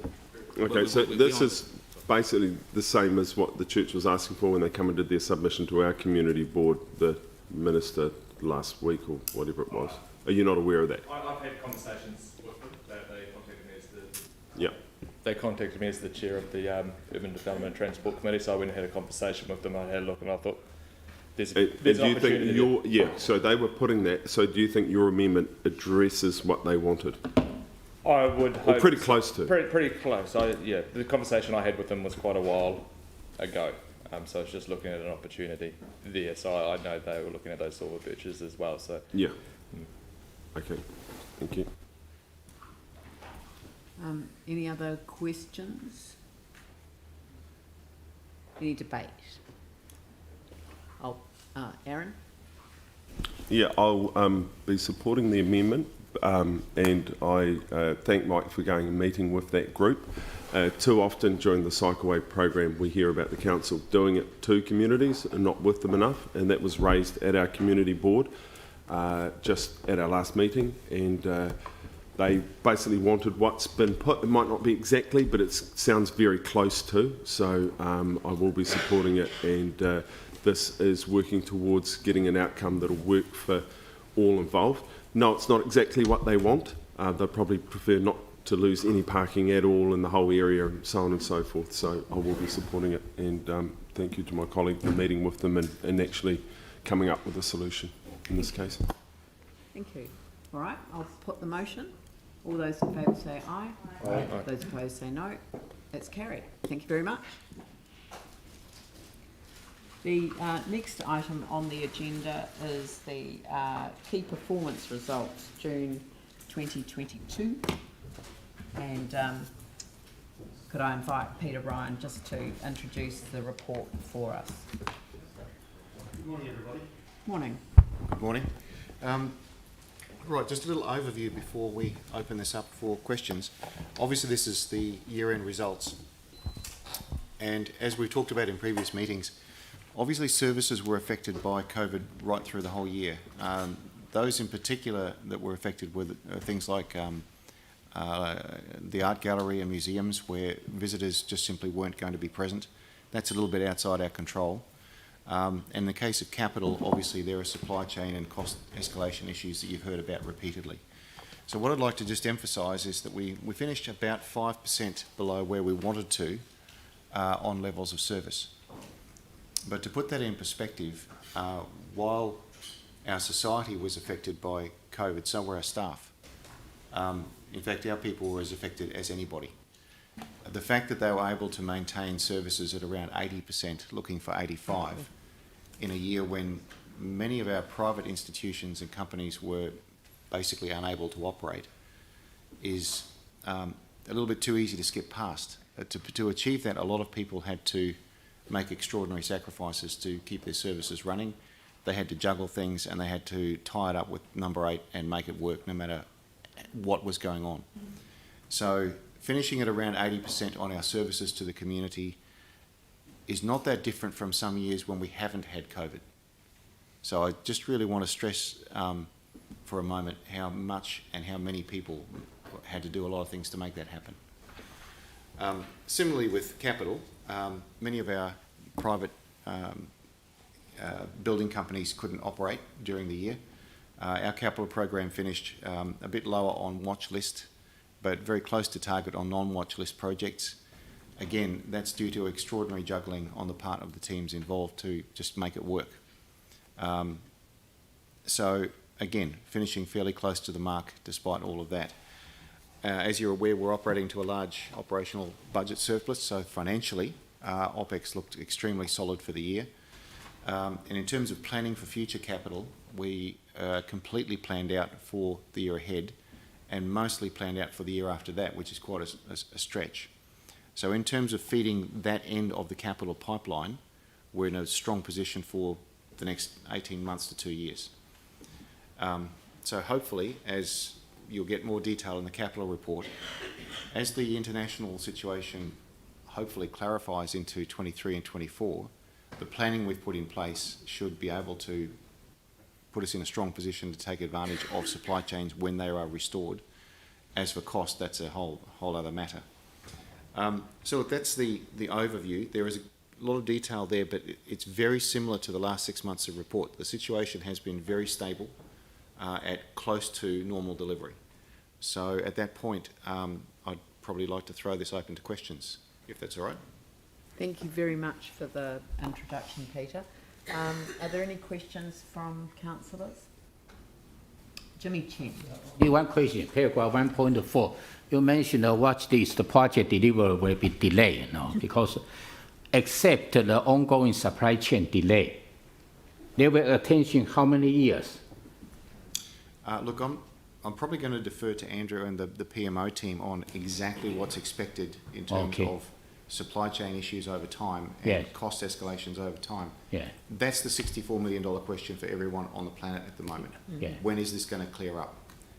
If I knew, I'd probably be out there making a lot of money. So, look, the best information will come from the PMO team who've got more analysis on that than I do. So if it's okay with you, I might let that rest. That's why I just asked. And also, following the item, we have carried forward so many capital programs, whether that's mitigate this effect. But we've also bought quite a lot back. Yeah. So, I mean, the answer is complex. Okay, thank you. Thank you. Any other questions? Yanni? Do we have any sense of, just on page 263? Is that the right report, or have I skipped one? I'm sorry, I'm working on a paper version. Can you give me a title or a code that you're working to? So it's just the GOA transport. Right. Sorry, and then just go down. 263. Sorry, I've just now lost the place. If you could just tell me, I'm on transport, if you could just tell me which measure you're talking to. Yeah, sorry, it was just the one above transport. So it's strategic planning, future development and regeneration. Got it, yep. That LTP, deliver integrated spatial planning that supports growth and development and meets needs of community, adopt spatial plan for Christchurch. The Otitahi Christchurch plan has not been adopted. And I was just trying to understand, like, if we've got a revised date for that to be adopted. I know it's now said it's going to be after the election, but I was just wondering if we had any greater certainty around. Look, I think if there were a certain date, it would have been listed there. What they're really saying is they'd like to work with the new council on what the new council wants to do, rather than try to put something to bed and then face a new set of councillors, which would be kind of closing the door and preempting their involvement in decision making. So I think it's an open book as to what does the new council want. If they are happy with the existing work, then it would proceed. But if they want a major rewrite, then that changes the dates. Okay. So the answer is kind of as long as a piece of string, depending on the new council. Is that a fair? Yeah, no, and it's been fully briefed to councillors. Councillors know where things are up to. Okay. So and it does link into the Greater Christchurch spatial planning process. And it does link into RMA reform, and anyone who thinks that things aren't going to fundamentally change with the RMA reform process are dreaming. And I think Christchurch being prepared as it can be, in conjunction with the work that its partners are doing, is absolutely vital. So it is for the incoming council to take this seriously and progress it as quickly as they can. There are a lot of moving parts, so I think trying to put a date on it would be a bit... It's impossible to put a date on it, but councillors already know that. Okay. Pauline. Sure. Thanks, Leanne. I've got a question on the target, the measure target for the real water loss. So I was wondering if I should leave that to when Helen's doing the report, or do you want me to ask it now?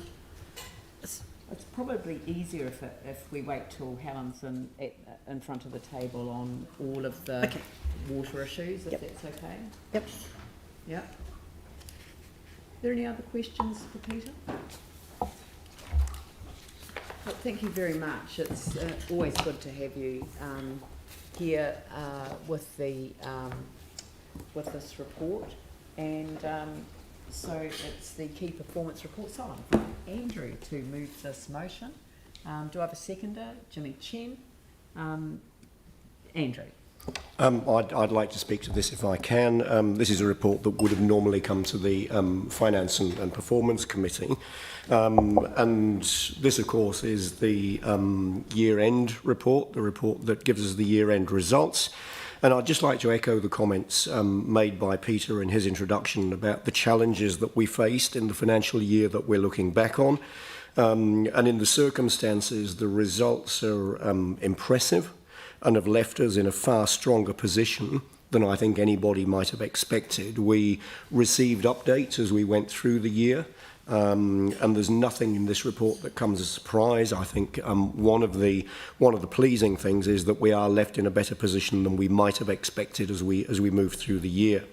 Everything that we're hearing is that supply chain and resource availability issues, whilst they may start to ease, will take some time to resolve. We may well be operating in usual and volatile and uncertain times for some time to come. It's also pleasing to hear that all of that has been sensibly taken into account in future planning and forecasting, and in fact there was reforecasting for the annual plan that we looked at in June, which was able to be taken into account in this same way.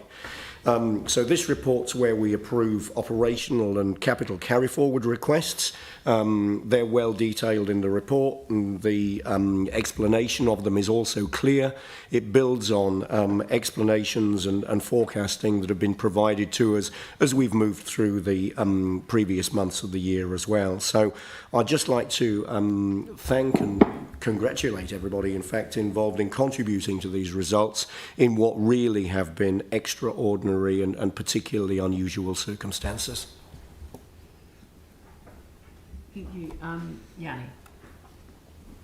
Thank you. Yeah, I do want to acknowledge the work that staff have done and what obviously has been very challenging times. I just wanted to acknowledge in the transport section that our measure around the roadway condition, our target is greater than 5% of the sealed local road network is resurfaced per year, and we only managed to do 2.8% this year. And some of the main reasons that were given were understandable: COVID-19 lockdowns, supply chain issues due to COVID-19, but actually also the earthquake legacy, the abundance of pre-seal repairs due to the under-maintained status of road, and backlog of earthquake repairs, which delays the delivery of our road surfacing projects. So, I was lucky enough at our community board briefing yesterday to hear some of the new approaches staff are taking to try and get on top of the road condition. And I think it would be really good if there was a way in which maybe a video or maybe in a public forum that could be presented, because, I guess for those of us who have been concerned about this since the earthquake, that it's been going on for a really long time, and I guess it's just not to underestimate the challenge that we still face as a city because of the earthquake legacy, with the work that Skirt did and the patch repairs as opposed to the renewals. The other thing that I think is worth drawing out is the condition of the footpaths, and we actually haven't done the condition assessment. So I know we've had a lot of briefings on things like asset management, but I do find it quite concerning that due to a lack of operational funds in FY 2022, we haven't done a condition assessment for footpaths. And I really support, if we could consider at some stage looking to put that condition assessment in place, because how else do we prioritise where we spend the money on what's the biggest priority. So I just wanted to acknowledge that we've still got a huge amount of challenge around the condition of our roads and footpaths, that staff are taking what I think is a new and innovative approach to trying to get on top of it, but that we still have a number of earthquake legacy issues that we need to address.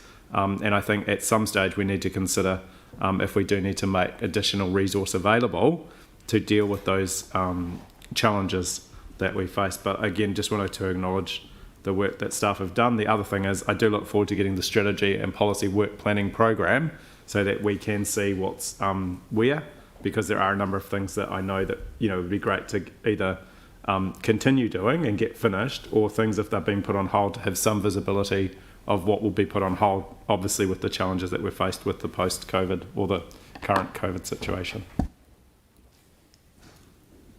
Is there anyone else?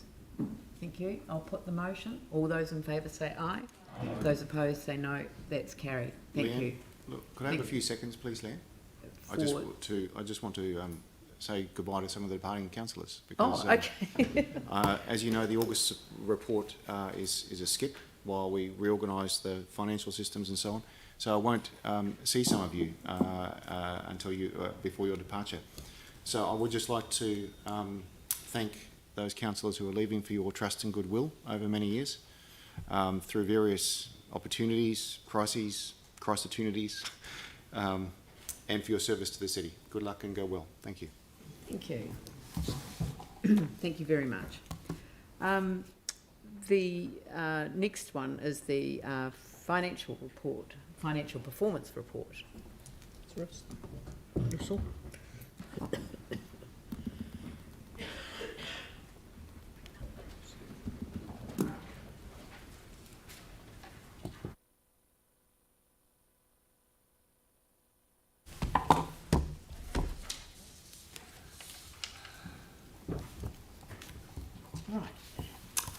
Good afternoon. Welcome. Good morning. We haven't got to afternoon. Good morning. No, not quite. Yes, good morning. For those who haven't met me, I'm Russell Holden. I'm the new head of finance. Just been here a short number of weeks. So thanks very much. It's good to be here. So this is the financial report for June. So this report's a bit bigger than perhaps would normally come to the committee. So it's covering off where we ended up at the end of the year, and it's also got the carry forwards, as it's already been highlighted by Peter coming through. So where did we end up at the year? We had a surplus after carry forwards of $22.1 million.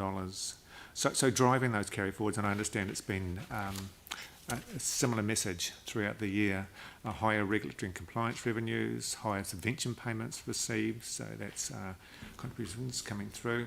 Interest revenues are high. Rates revenues were a bit higher too, built on a higher rating base than we had anticipated. But expenditure was up by just under $3 million. So as well as having a higher regulatory and compliance revenues, the flip side of that, there was some more costs sitting in that space. And lower personnel costs of about $4 million. So summarising it all, like I said, there's after carry forwards, there's a surplus of $22.1 million. So taking that surplus, the paper was recommending a number of options. So there was to align with the annual plan, so it had already been put in the 22-23 annual plan, taking $11.35 million of the surplus to replace planned COVID borrowing. That didn't occur. Wastewater treatment community support, just under $1.2 million. Enable housing, $0.85 million, and COVID business recovery program of $220,000. I think it's a good time to sort of stop and reflect. Like, this is a really good result for the council, and when you go back a number of years prior to me, in 2020, I guess in the height of COVID, when council was envisaging the need to borrow about $102 million to cope with the impact and having ratepayers fund its repayments over 5 years. So that was quite a big ask. So now we come forward 2 years, and not only has council repaid the $30 million deficit from 2020, it has avoided further COVID-related borrowing due to outstanding financial results over the last 2 years. And so, and that's despite, revenue lines coming back. So, that's a really strong result. And so, part of this report also says that there's going to be, about $8.5 million left over that hasn't been allocated either through the annual plan or those items that I've just touched on there, to apply that to debt, which will further benefit ratepayers by about 0.07%. So in addition to that, the report also covers carry forwards, both operational and capital, and pretty much that's sitting in alignment with what was planned for the annual plan, slightly probably a bit better than was forecast in May. So overall, a good result. The report covers, as you know, risk matters and rates debt. So the graph, I look in, I guess, in section 16, so far as the rates debt goes, that it's just sitting fairly consistently over the years going back to 2015. So even probably slightly down. So again, another good position. So look, I'm happy to present the report and take any questions. Thank you very much. Are there any questions? Jimmy Chen. But the page, the 292 to the 303, all those capital program carry forward. I just want to know, you consider, because this is a budget payment schedule, am I right? But actually the true cost, root cause is due to the supply chain impact and COVID impact or construction delay, etc. or not for this? I'm not 100%, that's a good question. I'm not 100% sure of the total reasons for the reasons Yes. and the delay. Part of it is exactly as you've outlined, being able to have the supply chain of things, but also the capacity of people to do the work. Mm-hmm. Is that what you're asking? Yeah. But maybe individual one is a different reason, am I right? Each one, because you have so many capital program, you know. Yes. This kind of the carry forward, you know, yes. from this year to next year, following year. Just want to know what's the reason there. Coming in to Christchurch from not having been here and just seeing the work that's being done, like capacity across the board, across the organisations, including council, is being tested. So we're still seeing that in spaces. So there'll be a multitude of reasons why we haven't delivered. But I think they've been flagged throughout the year. And so, like I say, for the operational and for the capital, that's being flagged for next year's annual plan. So it's sitting in alignment with council's expectations. Okay, thank you. Okay. Any other questions? Yanni? Thanks. I was interested in the development contributions on page 286. I was interested in the development contributions on page 286. So basically, of the budget that we'd allocated of 7.4 million, we've still got 6.5 remaining, and you're carry forwarding 1.9 for the open schemes. But I'm just trying to understand if that is the 1.9 ring fence to a specific quantum, or is it just an estimate of the ones that are open and what they'll be eligible for? The 1.9 is an estimate of the open schemes that still have capacity. There were a couple of housing ones. I haven't got the details of which schemes are still open and how much is still available. But effectively, from the development contribution rates funded rebate that we were given to Central City Development, there's $4.6 million that's effectively being returned into the general coffers. It was borrowing we would have incurred that we potentially won't incur because those schemes have been closed. Yeah. Yes. So there's no cash, if you like, available. Right. But it's still money that we budgeted for to rate for, or to borrow for. We budgeted to borrow. Yeah. Yes. Yeah. And are we getting a paper about what we do with that money, or is this it, basically? Because I thought when we agreed to wind up the scheme, I thought there was some sort of agreement to look at the possible alternative uses. I'm not familiar. That's okay. We can with the paper. chase it up offline. The other thing I wanted to check, and it's a slightly unusual one, but it was quite interesting to see that there was a bequest from Narita Johnson for future exhibition of $60,000. And I just thought that seemed like a really nice thing that someone's done, but I just wondered if there was any sort of information that we knew about that, or if we could get some information on that.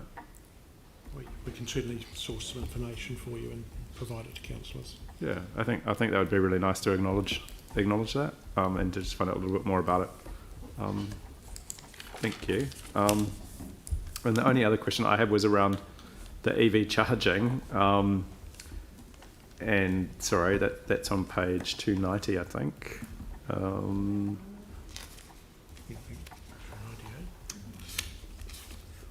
Sorry, it might be slightly just before. Sorry, 289. Yeah. So, I mean, again, just a little bit concerned that we're not progressing that, and obviously then now we're seeing maybe the cost of providing those charges increasing.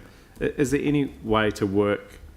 But I was quite surprised to see this was only targeted sort of the private sector, because it wasn't clear from the resolution that that's what it was doing. Is there any way to work with our council facilities around accessing that funding so we can get it used and get the charging in place? It's a fairly good question. Look, we'll have to have a look at that and then come back and give you an answer. Yeah, sorry, I can't answer it No, that's cool. on the spot. All right, thank you. Any other questions? Go ahead and move that for the resolution.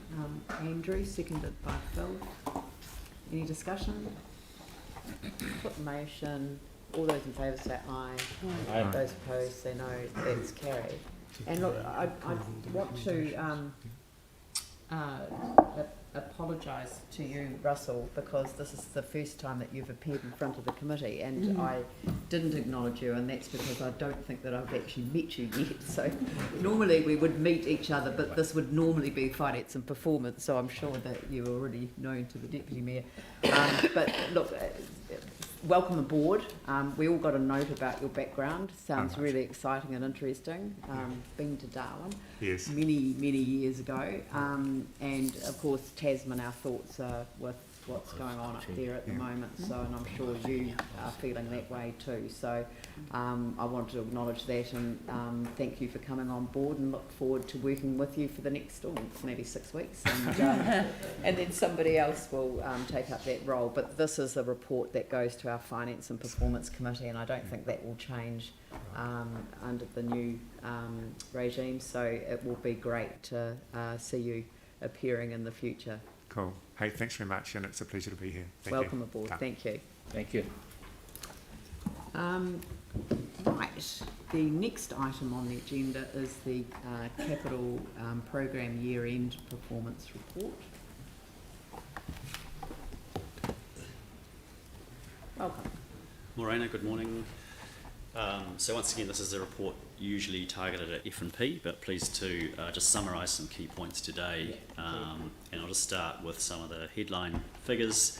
They've been alluded to by previous presenters, but the total expenditure for the core and external funding achieved was 76% of the financial year budget.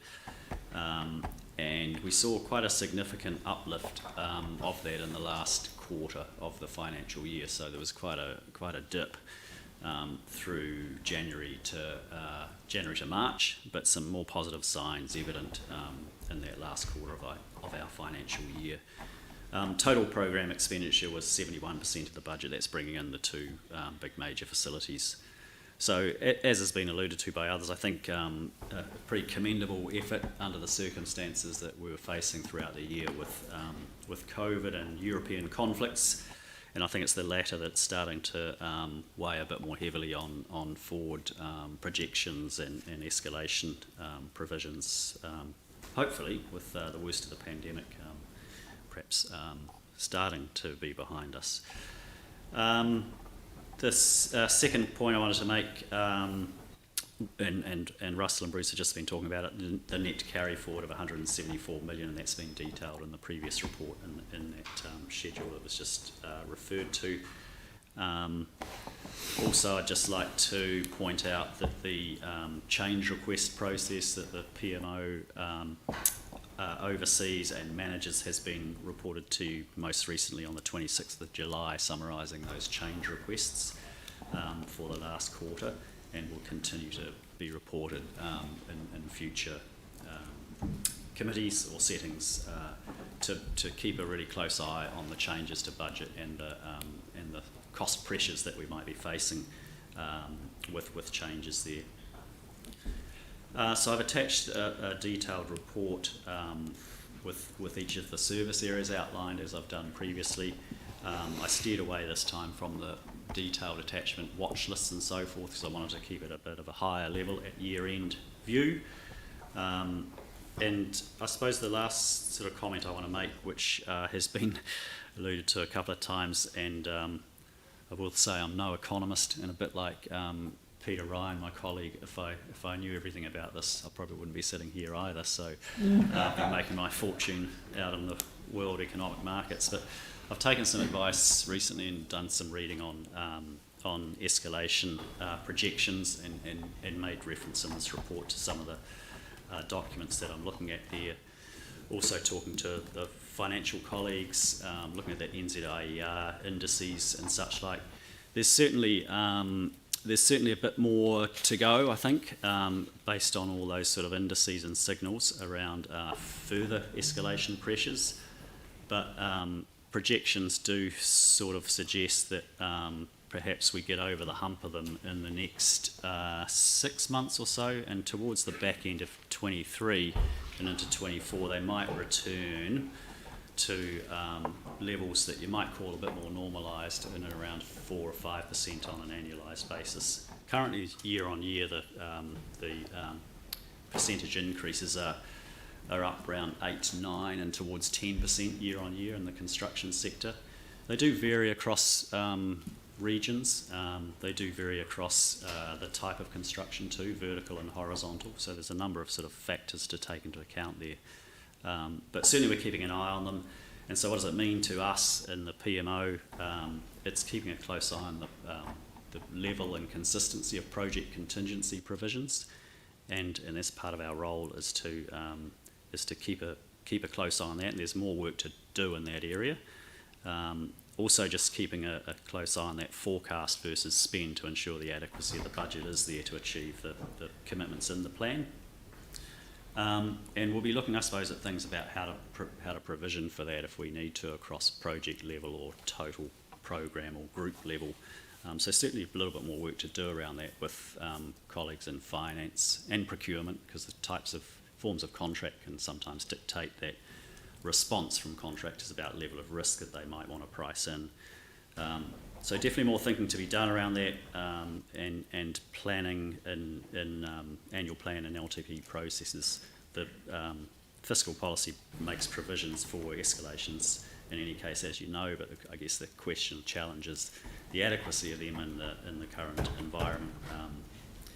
And I suppose just finishing, as many economists and forecasters say, whatever value we might land on or percentage increase we might arrive at, we're probably most likely to be wrong anyway, because it's fraught with difficulty and pretty volatile sort of area.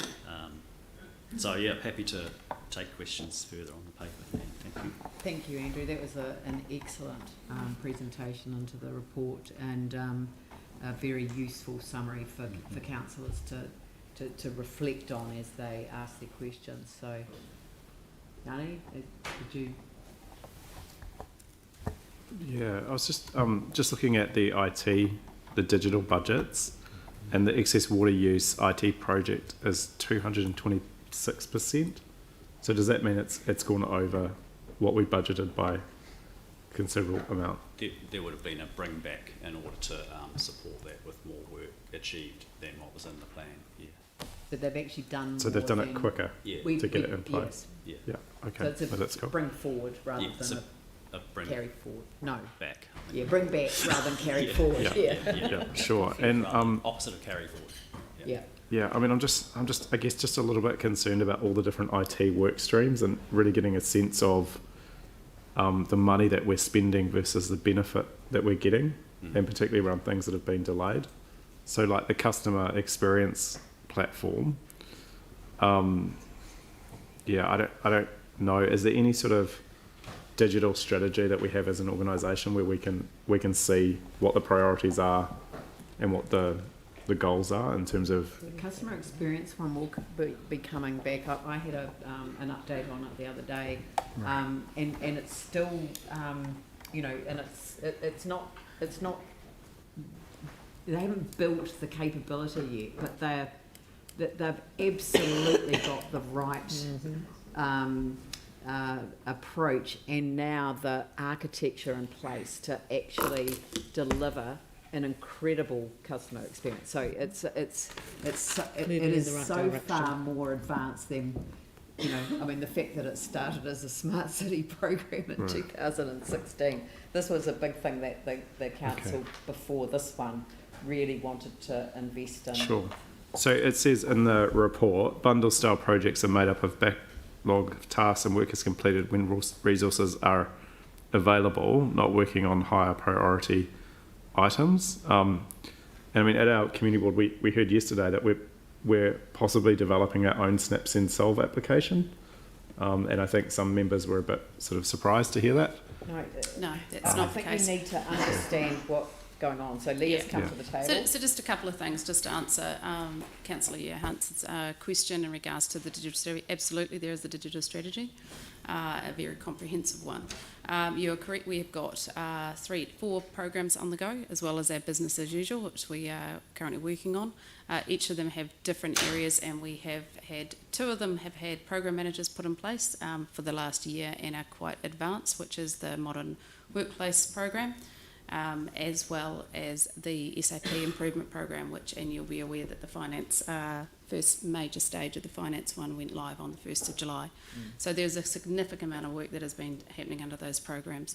The Digital Citizen Experience program has now got a program manager. Work has been going on, and they've been doing extensive work, but now we have actually managed to engage a very talented program manager to actually keep progressing on that. And then the other one we have had started in the last 2 weeks, I think it was the Employee Experience program.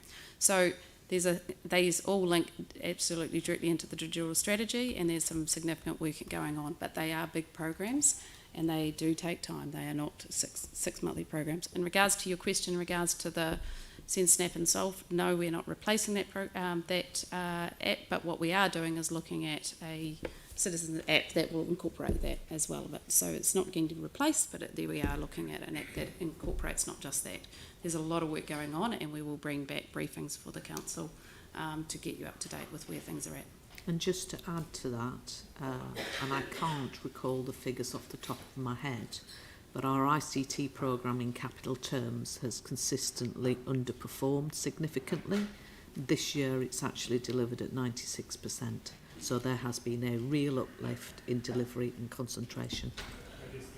Is not so much on the spend, but on the outcomes that we get from the spend. Yeah. Unless we are actually delivering, if you're delivering at 50%, you're never going to get to the outcomes. That's the point. You've got to get the baseline right and get the programs in, which is the work that Leah is leading.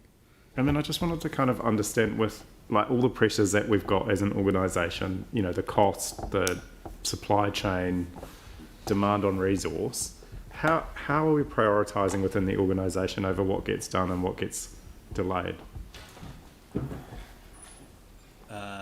Through the annual plan and LTP process are the main forums for that, and then I imagine you would also be seeing further detail in some delivery packages that would get presented to you in briefings and such like.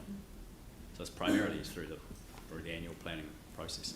Right. So do annual plan projects leapfrog pre-existing projects? No. I don't think so, no.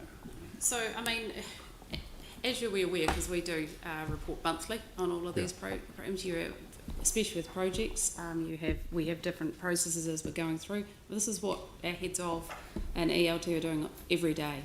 I think you need to be very clear about the environment that we've all been working on in the last year, which is what you've highlighted. So there's extensive work going on in all the programs and programs. But if there's any changes to a program or a project significantly, we've got the processes that we bring that back through this process. What Andrew is talking about is the formal priorities in regards to anything significant that's changing to a program or a project goes through the annual plan process. Right, but if you've got, like, say, 3 transport traffic programmers, you know, and you've got one down because of COVID, and you've still got the same amount of work that we've asked you to do, you have to make some decisions about what you progress and what you don't. Is there a process by which you're looking at projects that are just going to get put on hold because they're not as important as other ones? Like, I mean, this has kind of been raised, I think, since we started getting the feedback that cost escalation plus shortage of resource to deliver, whether it's supply chain or human resource. But I'm still not quite clear, like, what we've done as an organisation. like how we're If prioritising. you've got a specific project that you're going to need to send that through, and we will be able to answer the specific question if it's something specific. But the processes have been very clear right through with council and about when significant changes are made. But if you've got a specific concern about something that a project, then you need to send that through and we can address that. Right. And I've kind of signalled that about craft. So we've had the kind of update in here, and it says craft works are being advanced. The last report we got was saying that there's a risk of delay. So I'm really keen for the craft projects not to be delayed. So I don't know whether we need a specific resolution to get a briefing on the delivery. So you sent through a question on that, Councillor, and last night, so we... No, sorry, just to be clear, there was the previous time we had this report, I think probably 2 months ago, we raised it then because we got told that there was a risk around delivery of the craft, and so we asked for advice then around the delivery, how to accelerate the delivery or not let it slip. But we haven't had that advice. So although I put the question in last night, it was to follow up the question that had previously been asked on it. Yanni, Yeah. the question is not able to be answered at Right. this meeting, and I thought it was relatively clear that that was the case. But your question is being processed, and all councillors will receive a copy of the reply. Right. Thank you. Great. So just the final question is, what degree of confidence do we have in the craft program now once the things have been signed off for its delivery? Then that's going to go. Lynette answer that.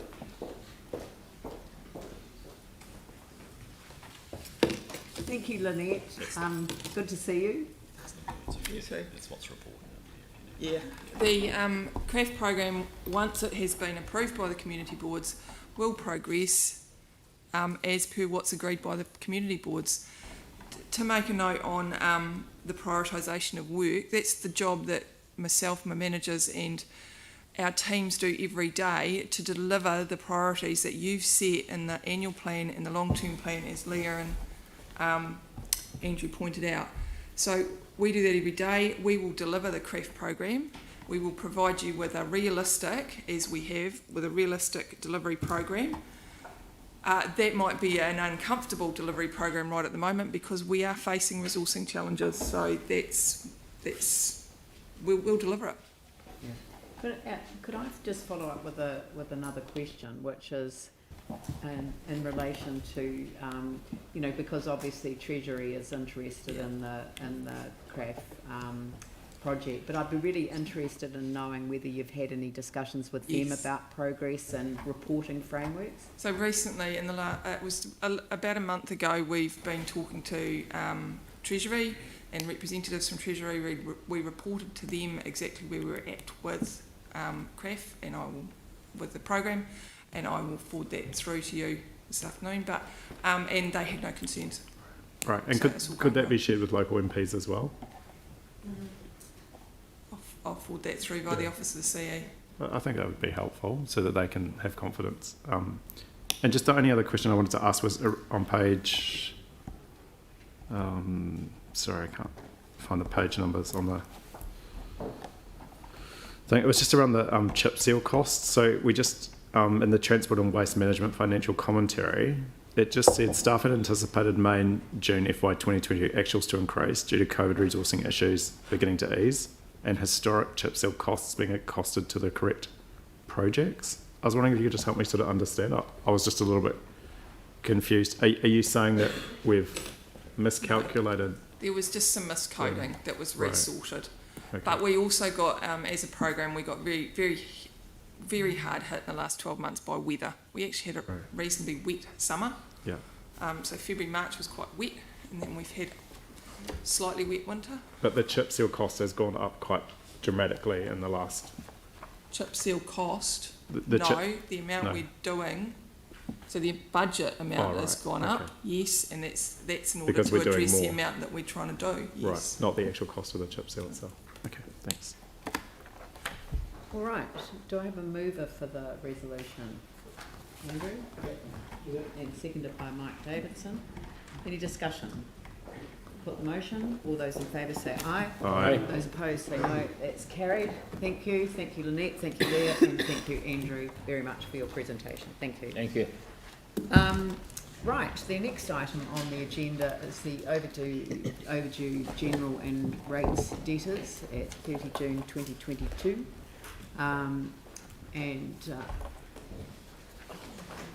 Andrew, another Andrew. This is very convenient having a lot of Andrews. Thank you. Could you just give an overarching presentation on the report and then sure. Yeah. Okay, so this is the overdue debtors report, looking at rate of 20k. Debtors were up on more than 20k. Mike's not Yeah, on. Mike's not on. Right. Sorry. Green means go, doesn't it? Yes. Okay, so this is the overdue debtors report, looking at debtors greater than $20,000. I'll just remind councillors that the attachments are confidential, so I won't discuss the details of the attachments, but I'm happy to come back if that's needed to talk in PX. Perhaps I can just essentially take the report as read, and I'm happy to take any questions. Yep. Any questions? Do I have a mover? Tim Scandrett, seconded Andrew Turner. Any discussion? And Yanni. Just quickly, just to thank staff for separating this out. I think it's a really good example of being more transparent around the substance, but you know, obviously keeping the sensitive stuff on PX. So I just wanted to acknowledge the work you've done on that and say thank you. Thank you. You're welcome. I will put the motion. All those in favour say aye. Aye. Those opposed say no. That's carried. Thank you very much. Thank you.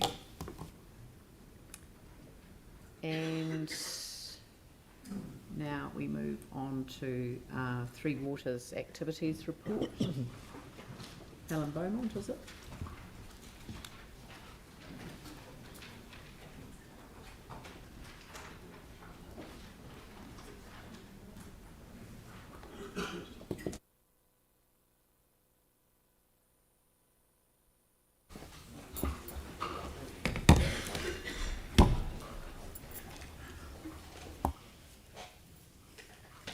Good afternoon. So this is our usual bi-monthly report for May and June, and of course it usually goes to the Three Waters Infrastructure and Environment Committee rather than to full council, but it is our standard report. So just touching on the highlights, water reform of course continues, and this council is cooperating with the local transition and the National Transition Unit to prepare for a transfer of services if indeed that goes ahead.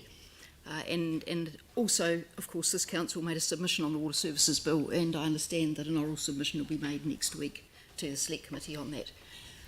In terms of compliance with resource consents across the board is excellent, with the exception of the Christchurch Wastewater Treatment Plant, and that, of course, is around the ongoing issues with odours.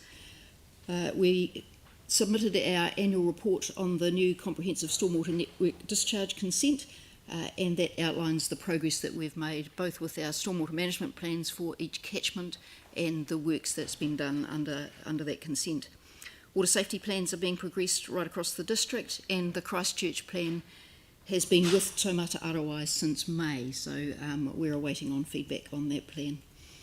We've been doing a lot of work in terms of supporting the planning teams to address the infrastructure implications and requirements because of the Greater Christchurch Spatial Plan and the various changes that we all understand going into the Resource Management Act and our district plan.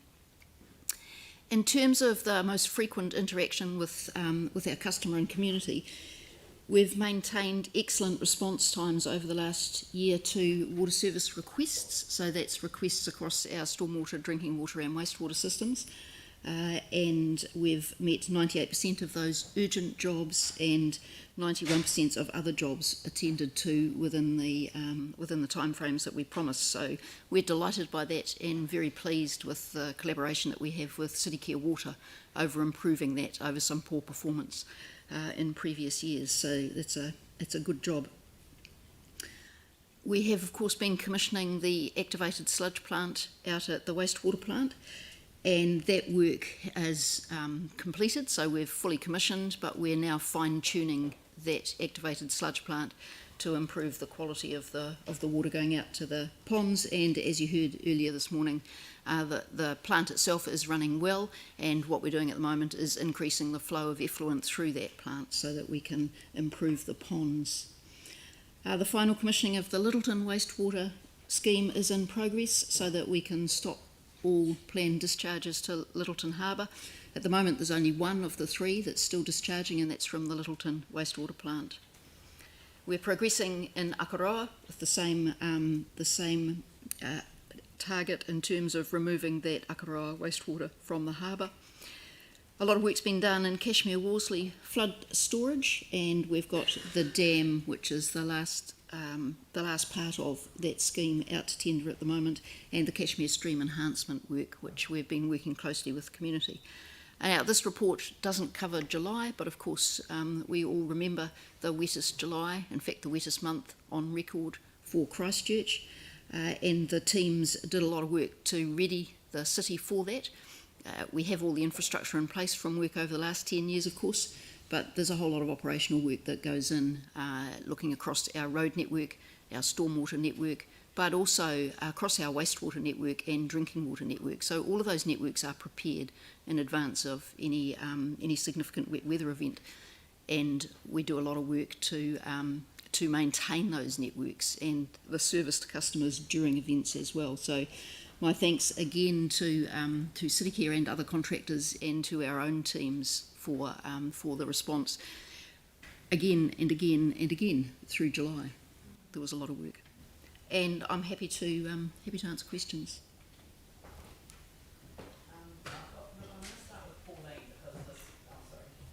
I'm going to start with Pauline because this would normally go to her committee, so I'm going to defer to you, Pauline.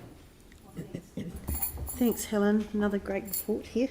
Look, I've just got a question on page 269 with your the measure target for the real water loss.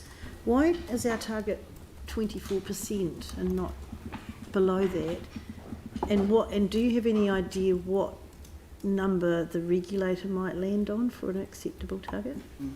There's always an internal debate in terms of how we set those targets in terms of levels of service. So do we set what would be a best practice target and what we'd ultimately like to achieve through the infrastructure program and the investment in our network, and also the operational program, or do we set what we think we can achieve within the next 3 and then 10 years of the long-term plan? And what we have agreed is to set what we think we can achieve given the investment that we're putting in. So that is our contract with the community, if you like. So that's why it's high, relatively high at that 24%. We would like to see that come down to 15% or better. And that will take place over the next decade, really, as we've upped the investment in the network. So we're improving the leakage as we increase that investment into our network infrastructure, and also have some targeted work. You'll notice in the commentary there that we're wanting to put more monitoring in, so that's part of our smart network work. So we have more monitoring across the city all of the time, and can then target those areas that have the higher water loss with some repairs rather than waiting for full renewals. And so does that level of water loss, would that affect our any exemption application that we make? Yes, it would. We'd have to. We don't know what the criteria and what the target would be yet, but yes, it would. Okay. And just another question, if I may, on page, I think it's 351. Looking at the water services entity bill, and we're saying here the bill does not transfer assets and liabilities. Doesn't it take on the liabilities as well? Is that correct? Sorry, where are you in the report? It's in the paragraph, the water services entity bill, and it's the paragraph after the third bullet point. It says the bill does not transfer assets and liabilities from local authorities to water services entities. I thought it did take on the liabilities, if it's going to take the assets. Or have I just read that wrong? I'll have to go back and talk to our policy team about the specifics of that and exactly what they're getting at. Oh, Jane's going to shed some light. I think it's the next bill is going to address those issues. So this bill sets up the entities, but it doesn't deal with the asset transfer. So that will be the next bill that comes. Oh, that's what it means. It's dealing with the assets and the liabilities in the next stage. Oh, thank you for clarifying that. Thanks, Leanne. Thank you. Aaron. Yeah, so Helen, just around the oxidation ponds, obviously the Swedish pumps are doing their job. Yes, they are. So, and then also I've been doing my very average scientific modelling for the many weeks, twice a week, and there was Canadian geese there on the weekend in every single pond. So that was a fantastic sign. And any update? It's never good to see Canadian geese anywhere. Well, in a dead pond, it's a good thing. I hate them. I hate them as well, but it was good to see them. So what? Yeah. So what's happening in the water now that they're back? So we're not yet seeing a consistent improvement in the water quality of those ponds. So we did see an improvement through July, but that's just because 3/4 of the water going in was in fact stormwater and rainwater. Good. And so it flushed them out. But we are seeing higher dissolved oxygen levels in Pond 1. So Pond 1 is responding to the better quality wastewater coming through, but that's not being sustained right through the ponds yet. Okay, so why would the birds be on there? Is there bloodworms there yet? So so dissolved oxygen is one measure, but before we had sort of free oxygen in those ponds, they were seriously anoxic and pretty foul, and so they have improved from that state. So the ponds are not as bad as they were prior to the July rains, but they're still not as good as they were a year ago. Right. So yeah, they're starting to come right. Okay. And any idea how long that will take now that that's started? Yeah, we're still targeting mid-September for that significant improvement in the water quality right through those ponds, and then a consequential reduction in those odours. Right. So it's all about that water quality. And so that rain was the one positive, the one silver lining from that cloud. It gave us a respite and a period of much, much lower odours, yes. Right. Okay, thank you. Phil. Thanks, Helen. Just on Benrare pump station, that is so close to being started and online. Just for the people who are listening, so that is online with no chlorine being injected into it, just to be clear? That's correct. That's great. So where would the next one be if there was one with a tank being fixed and all that thing? When would the next one be? What would the next pumping station be that would be closest to that point? Probably the ones in the southwest. So as we improve those pump stations at Dunbars and Sockburn. Oh yeah, okay. And would they be at the point of Benrare at say Christmas time, for argument's sake? No, I don't think so. So the work's on. We've done a whole lot of the inspections, but there's quite a lot of works to be done on those tanks. Okay, thank you. Beautiful. Thank you. Any other question?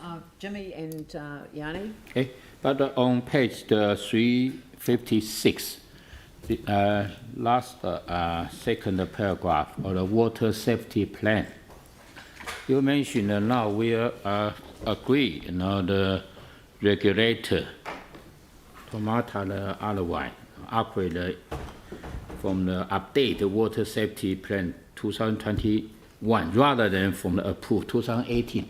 What does it mean for this one?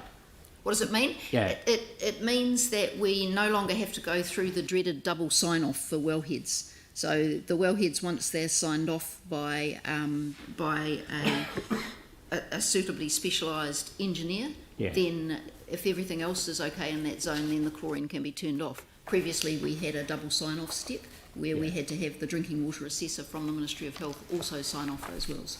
Okay, if that's true, so if some of the wellhead we already replaced, now we have no more those so-called native water, am I right? Yes. However, the updated water safety plan, as you know, also has much higher standards for both backflow prevention and for the integrity of our reservoirs and the condition of our reservoirs. Yes. So it's we've now addressed all of the high and medium hazard backflow premises, Yes. but we're in the process of working through the reservoirs and tanks. So Yes. it's the reservoirs and tanks that are now the sticking point, if you like, for removing chlorine. So they are the next in line for the upgrades. Okay, if that's true, like the Denton Reservoir suction, you mentioned already completed and replaced the wharf. So in the Hornby area or Templeton area, no more those coordinated water. Once we have the works completed and we have an assessment, we'll be able to make that decision, yes. Who will undertake the assessment? We use external engineers to make that assessment. Council engage with them. Council engages those engineers, yes. Okay, thank you. Thank you. Yanni. Yeah, thank you. Just reading on the page 10, or it's 358, you go through the 4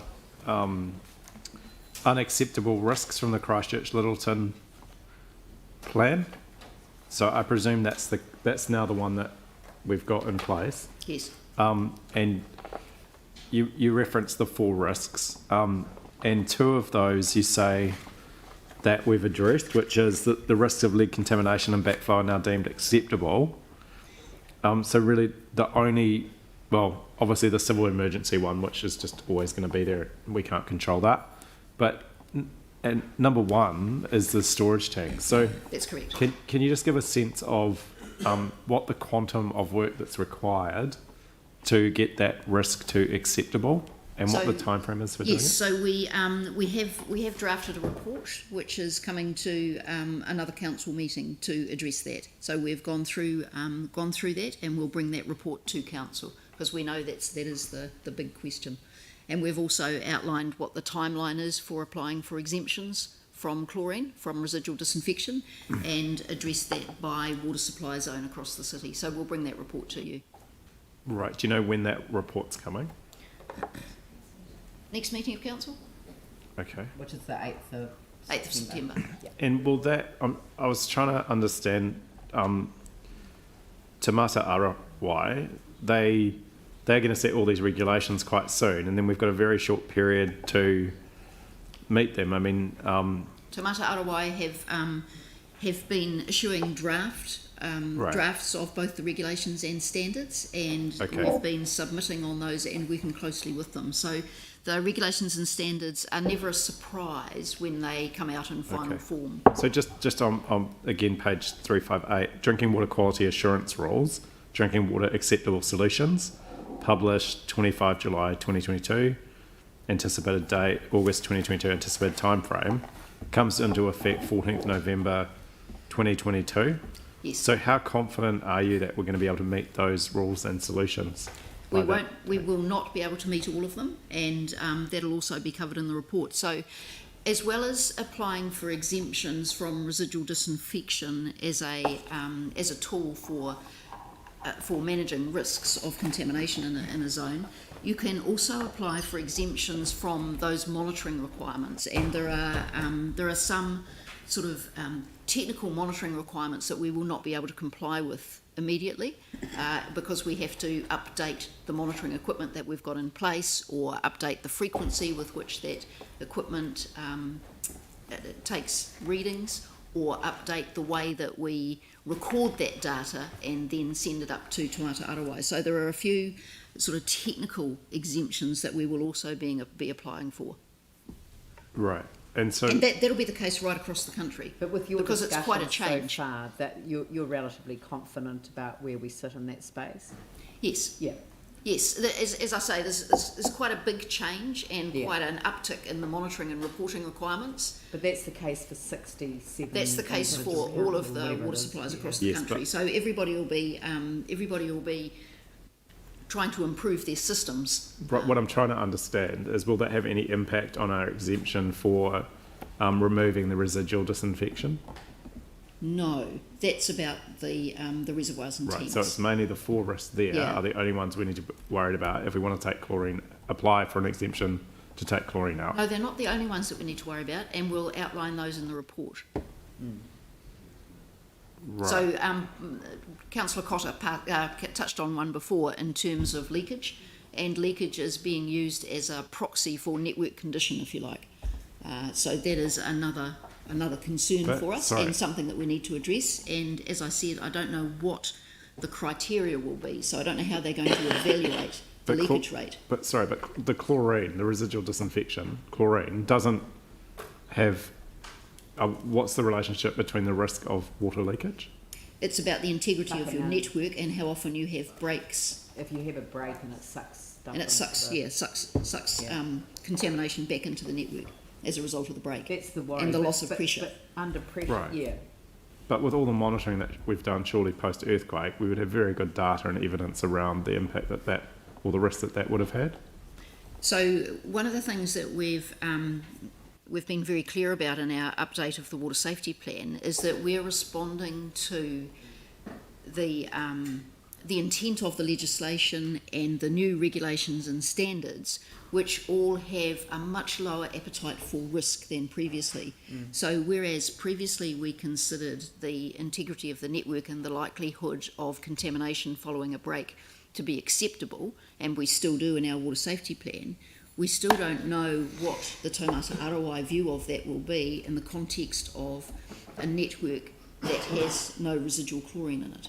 So there's a difference in terms of the standard and the criteria to which you'll be held if you have residual chlorine in your network and if you don't.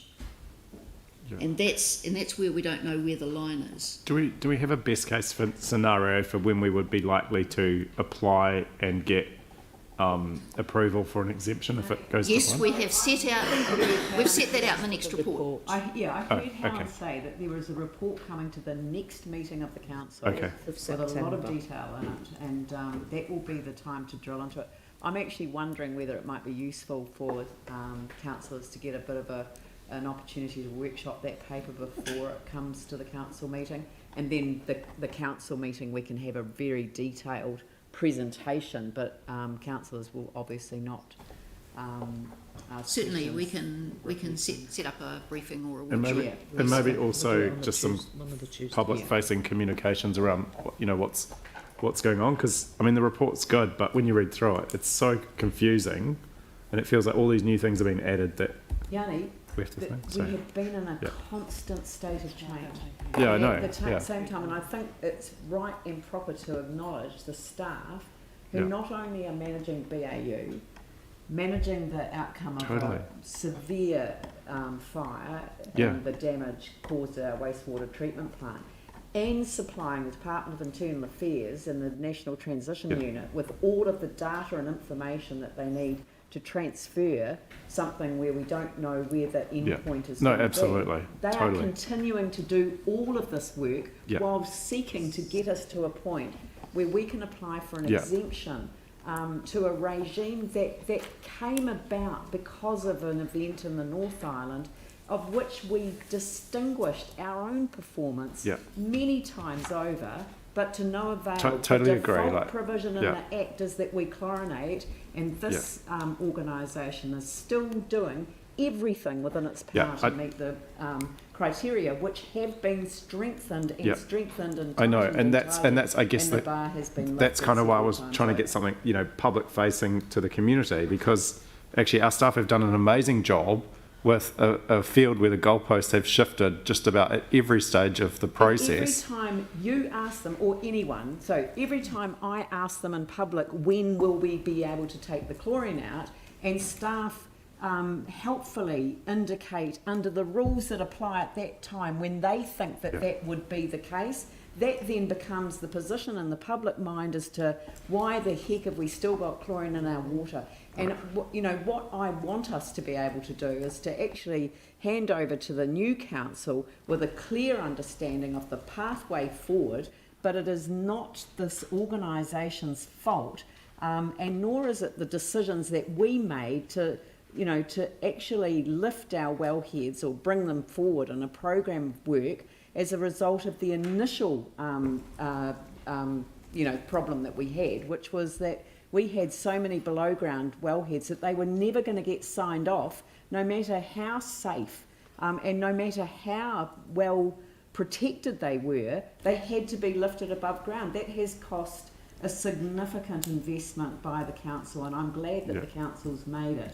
But, you know, we'll get the report back and we can put some comms out program around of it. work. And excuse my frustration, No, that's but I'll fine. probably not get a chance to do that again. Yeah, So, it's like totally acknowledge the work that staff have done, and there's a lot of really good information in here. And I guess when that report comes back, it will be really good. And hopefully we can just put some public-facing comments around what we've been doing, because actually, I mean, that's quite significant. We've addressed 2 of the 4 risks that are within our control, and we've got 1 more to go, which is a big one, I know. But actually, it's really good that we've finished that work. And I know staff have been working really hard on that. I just wanted to ask about the... So I'll just note that when that report comes to council, so our communications and engagement team are working on a communications plan to accompany that. Great. So they are doing that work. Yeah, cool. And just wanted to check on the wastewater treatment plant. So just in terms of the process, like the just wanted to check on the ponds. Like we're trying to get the activated sludge, and that's going to take a few weeks to work through. So the activated sludge is established. Yeah. So we converted 2 of the 4 clarifiers to aeration basins, and we've established the activated sludge process in 2 of those clarifiers. That is working well. Right. What we're doing now, as was set out this morning, is trying to working to increase the amount of effluent that's going through that process. So at the moment it's about 1 cubic metre per second. And we want to get to 1.5. And we're wanting to get it up to 1.5, so that gets more of the effluent treated to a higher standard before it's discharged to the ponds. Yeah, so I think the concern that people have is that they just kind of want to see the improvement. And so I just wanted to kind of understand in terms of the process, and I know this is something I've put forward before, but the opportunity to put in some temporary trickling filters will not help.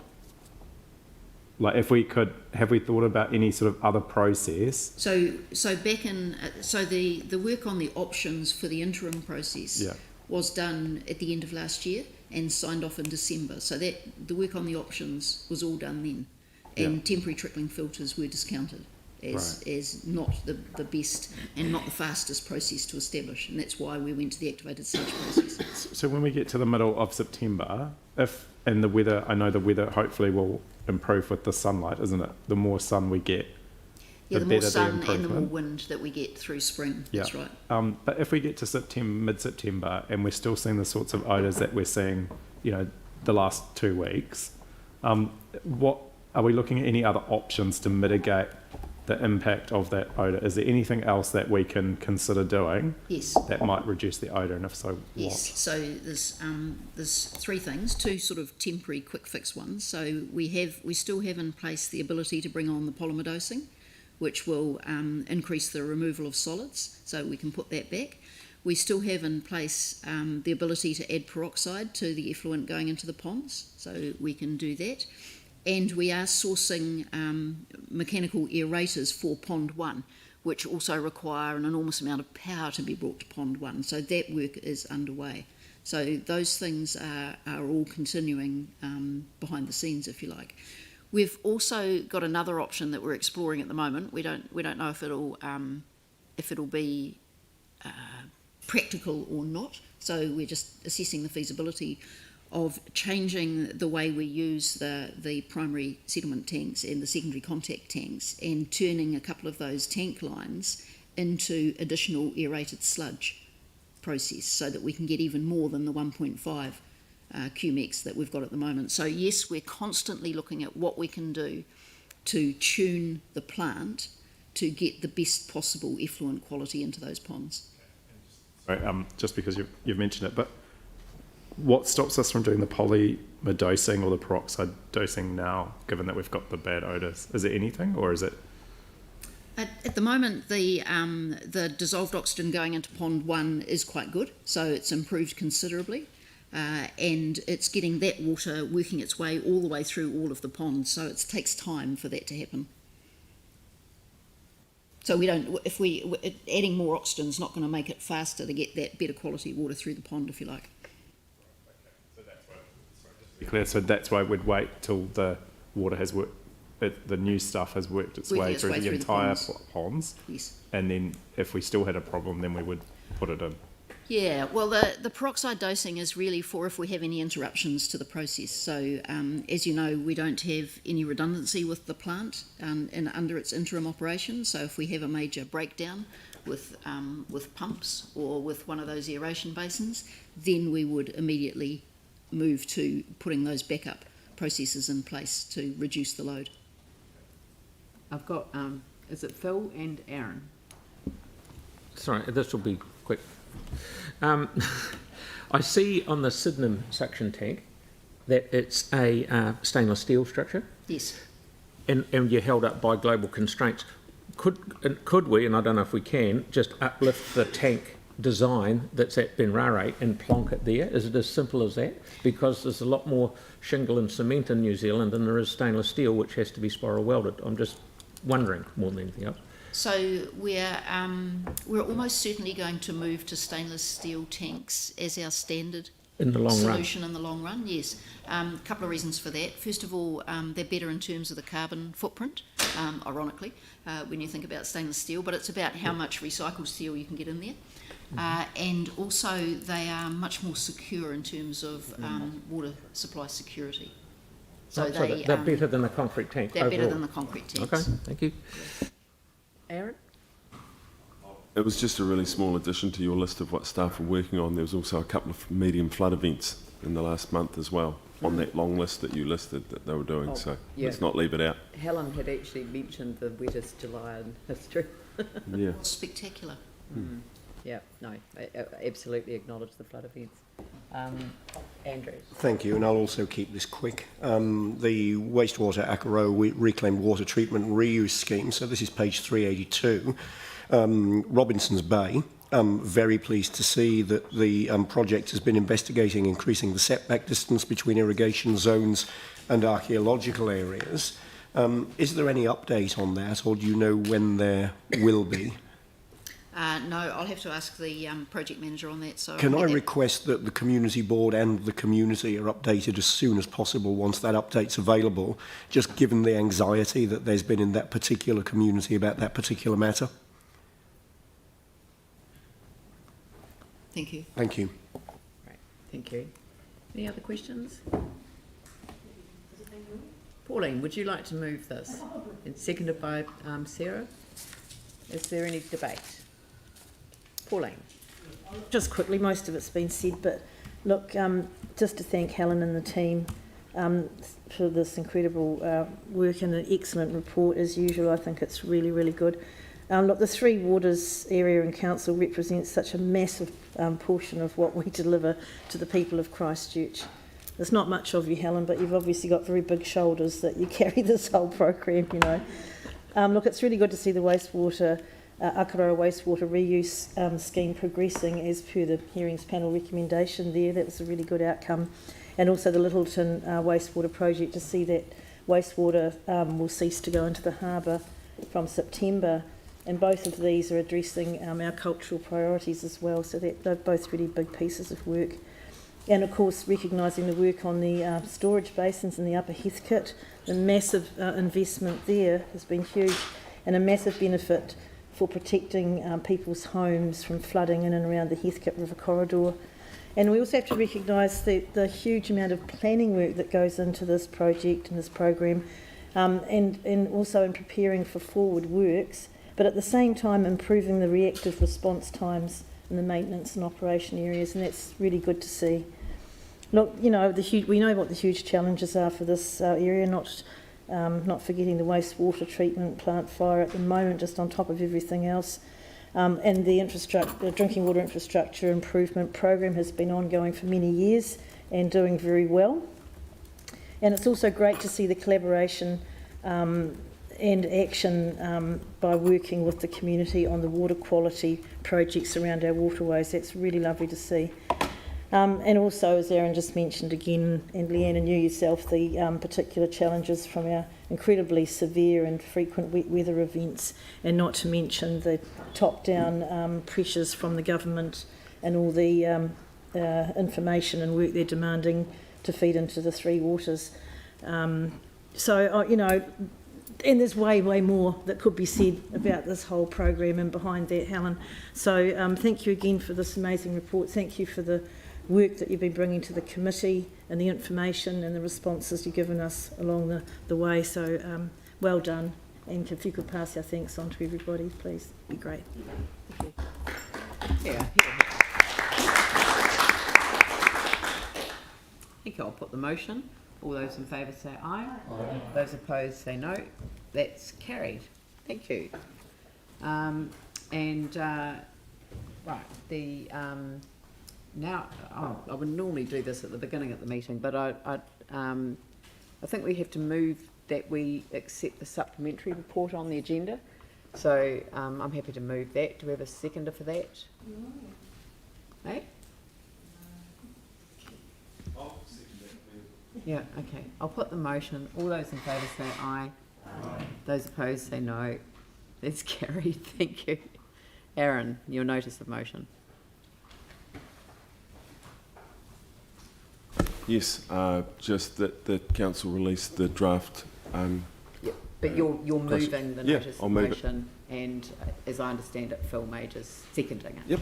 Right. So I have been advised that council staff can answer any questions that you have on the briefing note that they sent around, but I'm not sure that people do have questions, but maybe I'm wrong. Just one question. Just one quick one to Aaron as a point of clarification. Why did you not just do this by way of Lagoina? No. That is not a question you can ask, because you've got to, I just said to you, the only questions that you can direct are direct to staff on the advice that they gave us on the notice of motion. The notice of motion is technically not, it's going to be debated and put. It is, but you can ask questions of staff who don't appear to be here, but it's only on that narrow question. You can certainly raise that issue in debate, but only as a rhetorical question. Okay, all right, no questions of staff. So Aaron, I'll allow you to move the, I'll allow you to speak to the motion. Okay, just to clarify, if I speak now, is there a right of reply? Yes. Okay, sweet as. So I just believe that we should release this. It was originally intended to be released around this time. It's a very important part of what this council will do in the coming years. Some would say one of the most important. I would agree with that. And I think it should be in the public domain. The public have a right to know what our thinking is going to be, mainly because there's an election coming up, and I think that there's a number of issues that are in this document that should be election issues. And I will, and interesting, the chair of the working group, the outcome is to reduce the carbon footprint, and with that I 100% agree with them on how we get there is different, but having the conversations in public is, I think, vitally important, because the people of Christchurch should know who and what they're voting for in the coming election, and candidates that will take this document seriously are the ones that should be around the table, and those that aren't that interested probably shouldn't be here. And so, because it is that important, and I'll leave it at that, and if I need to reply, I will, but yeah, nothing to hide here. I think it's a good conversation point going forward over the coming month. Thank you. I'd just like to speak myself. There is a degree of frustration that I have in speaking to this notice of motion. Although the meeting started with a presentation that supports the vision I brought to this role of communities owning their own future, seeing council as the facilitator and enabler, not as the decider and provider. So that was a great start to the meeting. But this is what I won't miss from this council. No one raised this with me at any time since the Movers Community Board was briefed on the proposed change to our decade-old transport plan that gave us the Northern Corridor, thanks very much. When they were briefed on the 30th of May, no one's raised it with me, and so nobody's asked that the document be put online. I've got no objection to it going online, but I do want people to understand that it is not the draft that will be consulted on next year. The next council will decide what will be contained within that document, and the consultation doesn't begin until 2023. There is no point putting this in the public arena unless there's a motive that I don't understand. There was an expectation at the time that the community boards were briefed that this council would endorse the goals, outcomes and policies with a report to the incoming council and public consultation commencing early next year. I thought it was not appropriate that we made a sign-off on the overarching direction. That's for the incoming council. But, you know, that's the way it sits, because we're not being asked to endorse reduction of our transport greenhouse gas emissions, ensure our transport system supports good growth, healthy streets, healthy people, safe streets. There is nothing controversial about the objectives, and I think Aaron Kewen has said that himself. This is important. I've already agreed that the draft can be published, and the briefing that went to the community boards, that should be published as well, because it shows the image of what the intention is overall. If we don't address greenhouse gas emissions in the transport sector, we will never meet our objectives and goals. And the government knows this, and we know this too. We have to the government's going to make changes to the people pay road user charges for their diesel. When we don't have petrol anymore and we're not paying petrol tax, there are going to have to be changes. The world is changing. I started my report today talking about exponential change, and exponential change is happening. We're on that curve. We're actually quite flat on the curve, but we're going to be moving very quickly, and this council needs to be ahead of the game. Mike. Thank you. Look, I'd actually like to thank Councillor Kewen for bringing this notice of motion to Council today. As the chair of the Christchurch Transport Plan, this actually gives me the opportunity to publicly acknowledge and thank people that have helped to develop the Christchurch Transport Plan throughout this term. The plan being a 30-year plus strategic transport plan that has the goals of productive and accessible low-carbon city and a safe and livable streets, with outcomes being emissions reduction, safe streets, good growth, healthy streets, healthy people. So I'd like to acknowledge and thank the Council's transport team, who are the experts in this field, for everything they've done in developing an evidence-based transport plan that will enable Christchurch to transition to a low-carbon city with safe, accessible, productive and healthy healthy transport system, and also to other council officers who have been involved. I'd also like to acknowledge all the other councillors that have been on the working group who have provided the governance oversight of its development and helped to shape this working draft.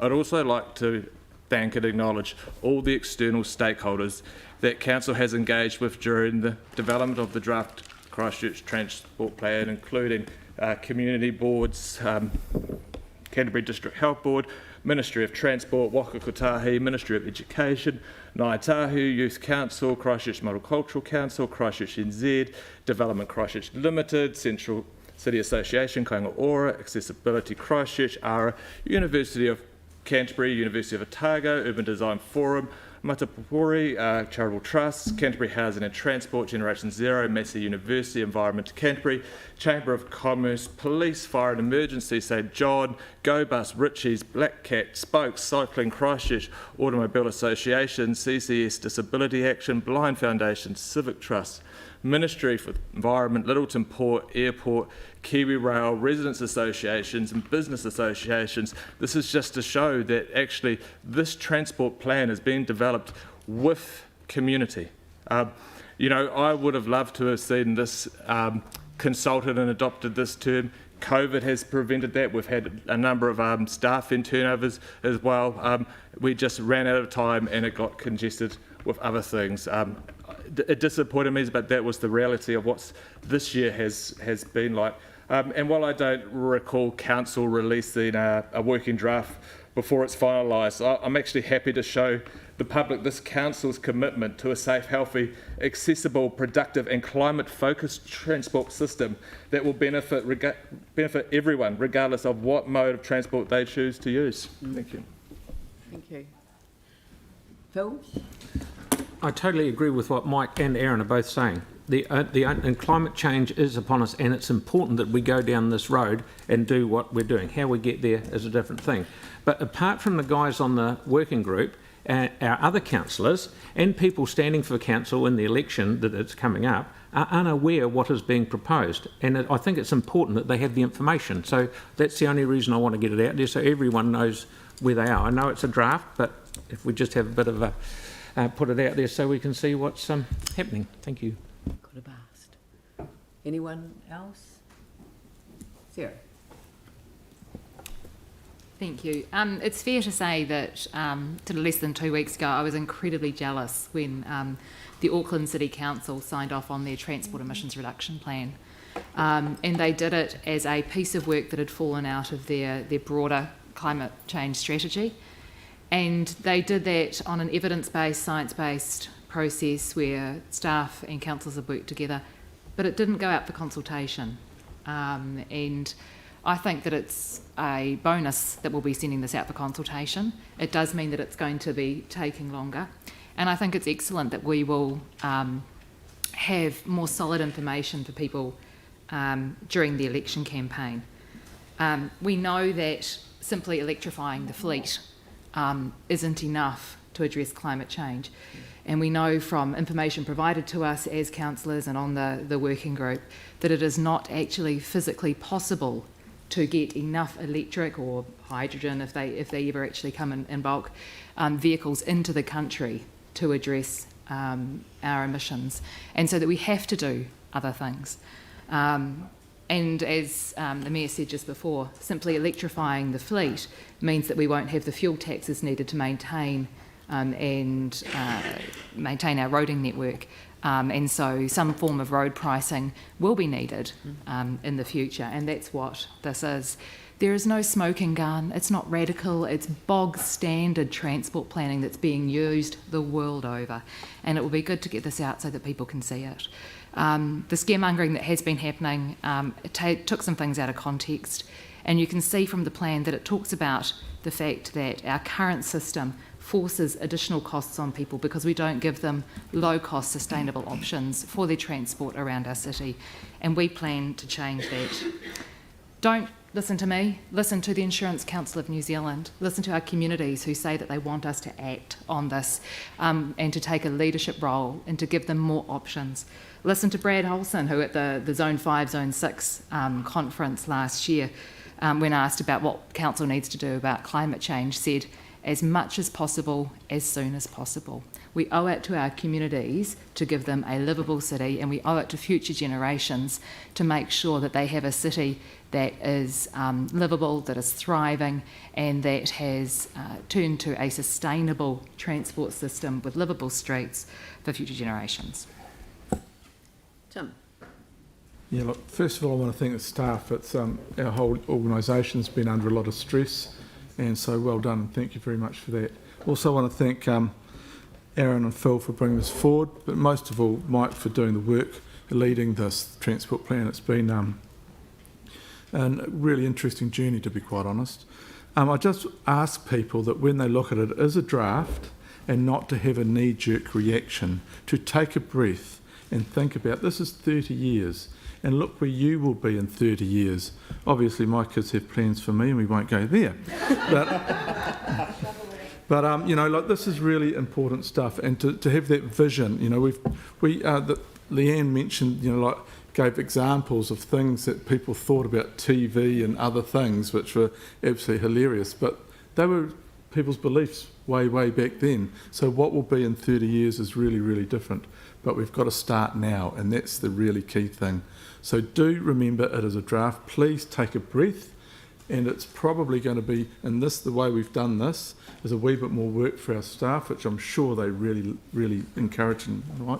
But it's really important that this is out and we move forward. Thank you. Yanni and then Andrew. Yeah, cool. So yeah, I think it's really important that we release this. So I'll be supporting option the second bullet point, which is to release the draft in full. And you know, I look forward to seeing what the feedback is that we gave in the briefing and what's been incorporated and worked through. But I think hopefully one of the lessons from this is that, some of our briefings, if we had them in public, we wouldn't be in this situation. So I'm optimistic that the council, probably the new council, will consider at what point do we have briefings that are open to the community to understand all the hard work that's going in to addressing the challenges that we face in the future. And I think, I can see no reason, if there's no reason why this can't be released, and the staff say the draft plan is official information and there are no applicable grounds for withholding it at this stage, then I can't see why we wouldn't have open briefings where we can actually share with the community what the issues are. I am concerned that if we don't release the full draft, that we're given a series of high-level draft policies here, but for those of us who have seen the document, we know there is much more tangible actions underneath these policies that are very specific that the community should be aware of. And so I support us releasing it today. I don't think we should have anything to fear about being transparent with what we've been working on.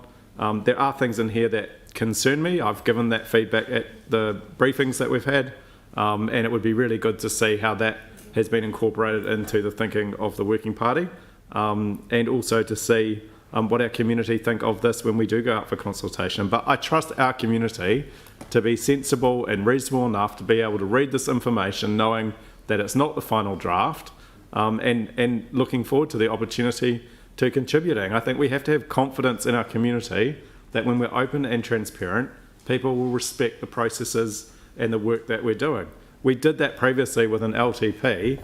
The whole development of the LTP was done in a public committee setting of the council with minutes and agendas to work through all the activity management plans, and it actually worked really well. And it didn't break anything or cause any harm as far as I'm aware. So I think this is a good, tangible example of where I think we can improve as a council in regards to transparency. So I totally support releasing the full document in draft. Andrew. I note Councillor Davidson's comments about the thoroughness and the robustness of this document, and in particular the wide range of organisations and the wide range of parties who have contributed to it. I'd like to take the opportunity to acknowledge the work that Mike has led as chair of the committee that's been working on this for some time. What was intended to be released when it was ready was a finalised draft document which had been through a full and due process, which would have had the opportunity to be socialised with Mana Whenua and their input gained, and which would have been capable of being consulted on, and with an appropriate communications package alongside, communications that of course would have been worked up over a period of time as the final document was put together. What will now be released, and it's important that people see this in context, if this motion passes, and I expect it will, is an unfinished piece of work in draft, without the ability for those communications I just talked about explaining the nature of the document and what it might mean alongside. There is context, and it's important that a document as important as this and its context is well understood. All of this leaves the release of the document open to misinterpretation and manipulation, and in the period just before an election, I would suggest that the risk of misinterpretation, manipulation, scaremongering might just be amplified slightly, but I do hope I'm wrong in that regard. I'll support the notice of motion. I think in the interests of transparency and timing, it's the right thing to do. There's nothing to hide here. This is a really good conversation to be having about the future of transport, about increasing transport choice, about the effects of transport choice on climate change.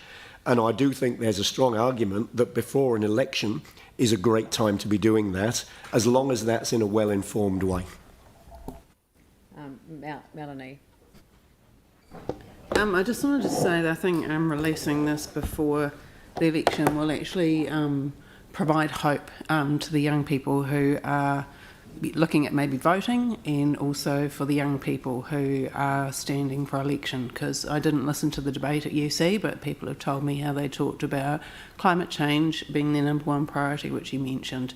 So for those young people who are standing, I hope this gives you some fire before the election results roll in, so that you work hard to get yourselves elected so that we can have a future we can be proud of. Jimmy Chen. I also agree, this notice motion, because while we review this policy framework, strategic framework, all those challenges very crucial and concerned by the public and the community, like transport emission, road safety, urban form, and the access. They are all crucial the issues. Public would like to know what the council, your view, your vision, your strategic those framework, give them more confidence. Particular Tuesday of this week, we heard from the government, the central government, they set up the target 2035. Those public transport, the carbon emission reduced 41%. But we are all aware now all the city will be 2045, and then all carbon neutrality, and 2030 is all 50% regarding to the kind of carbon emission reduction already. That's ahead from the central government one. So this one we can specify, emphasize clearly. This just early the draft Christchurch public transport strategic plan only, but still need to engage with Manafinawa or some other the community, etc. And also finalize this draft plan will be the go to the next council. But still this term council we still do the same thing. So I support the notice motion. Thank you. Celeste? I'll keep it short because I think most of what I was going to say has been said. But no, I say thanks to people like Mike and others who've been leading that work, particularly staff. It's a huge amount of work that's gone into this, and I think it's great that we've got a focus on climate change and transport has been front and centre. I know we've been distracted by a lot of other things that perhaps we shouldn't be devoting as much attention to as this, which is about making sure that we're prepared for the challenges ahead. So I'm looking forward to hearing the comments and conversations, being well informed and being led by the people who will be impacted by this, and noting what Councillor Coker said, climate change is the number one issue that future generations are concerned about and engage with. So this is giving them that opportunity to engage, so it's great. So I thank you for that. Thank you. Aaron? Yeah, I do hope in this coming election that the climate change debate is one that's front and centre, especially around transport, because as we know our transport emissions in the city are big. And the point that was raised before about the Auckland Transport Plan coming out is what motivated me to get this into the public domain, because of I've always been a very mathematical person. It was my best subject at school. I like numbers, and I'm not seeing evidence in their plan that will reduce their carbon footprint enough for the amount of money spent. Everything has to add up. A sustainable plan is sustainably, environmentally, socially and economically. The three must go together. If they don't go together, you end up spending a ton of money and getting not very far. Our city's own carbon footprint has increased. At the same time, we've spent a lot of money on trying to reduce it. Yes, it might be a long game, but the long game isn't happening fast enough. And you can quote your future facts. I'll go for one, that I believe that the future is in electricity. If we go to electric vehicles, we will mine in the next 10 years as much as mankind has mined in its entire history. That's what switching the fleet to electric looks like. Yes, behaviour change is a big one, and there will be some behaviour change for some people. But as the councillor that moved the original cycleways network, which was meant to be finished 5 years ago, I know we don't have the cycling numbers now that we should have. In fact, they're embarrassingly low from the dreams and plans we had in 2013 to get there. Where we have to get to is a place of change at an accelerated rate, not at an incremental rate. I'm backing, for my future fact, hydrogen. Christchurch, well, the South Island should be the hydrogen capital of the world. We have the highest amount of renewable energy in the world, and we could be making hydrogen and using hydrogen here and leading the way. Why the hell we haven't invited every car company in the world that's doing hydrogen here to set their base here? Why Air New Zealand, when they are switching to hydrogen in the future, don't hub out of Christchurch? Why those invitations aren't there is something that keeps me awake at night. And I was awake at night leading into this debate today because for me it is a big one, and I'm cutting off now, but I thank everyone for supporting it, and let's have the debates going forward and get outcomes that are future focused. Thank you. I'll put the motion. All those in favour say aye. Aye. Those opposed say no. That's carried. Thank you. And I've got the, I'd like to move us into public excluded, and then we'll break for lunch. Sorry? There was staff advice. It had nothing to do with the resolution. We're releasing the whole thing, and we're releasing the PowerPoint presentation that went to the community board. So we'll choose the Waimari one. Yeah. So it's sorted. Yeah. It's all ready to go. I knew what the result would be. Okay, I'll move that we exclude the public for all of the reasons set out on the agenda. Do I have a seconder for that? Celeste. I shall put that motion. All those in favour say aye. Aye. Those opposed say no. That's carried. Thank you. Back at 2 o'clock, and Andrew will be in the chair.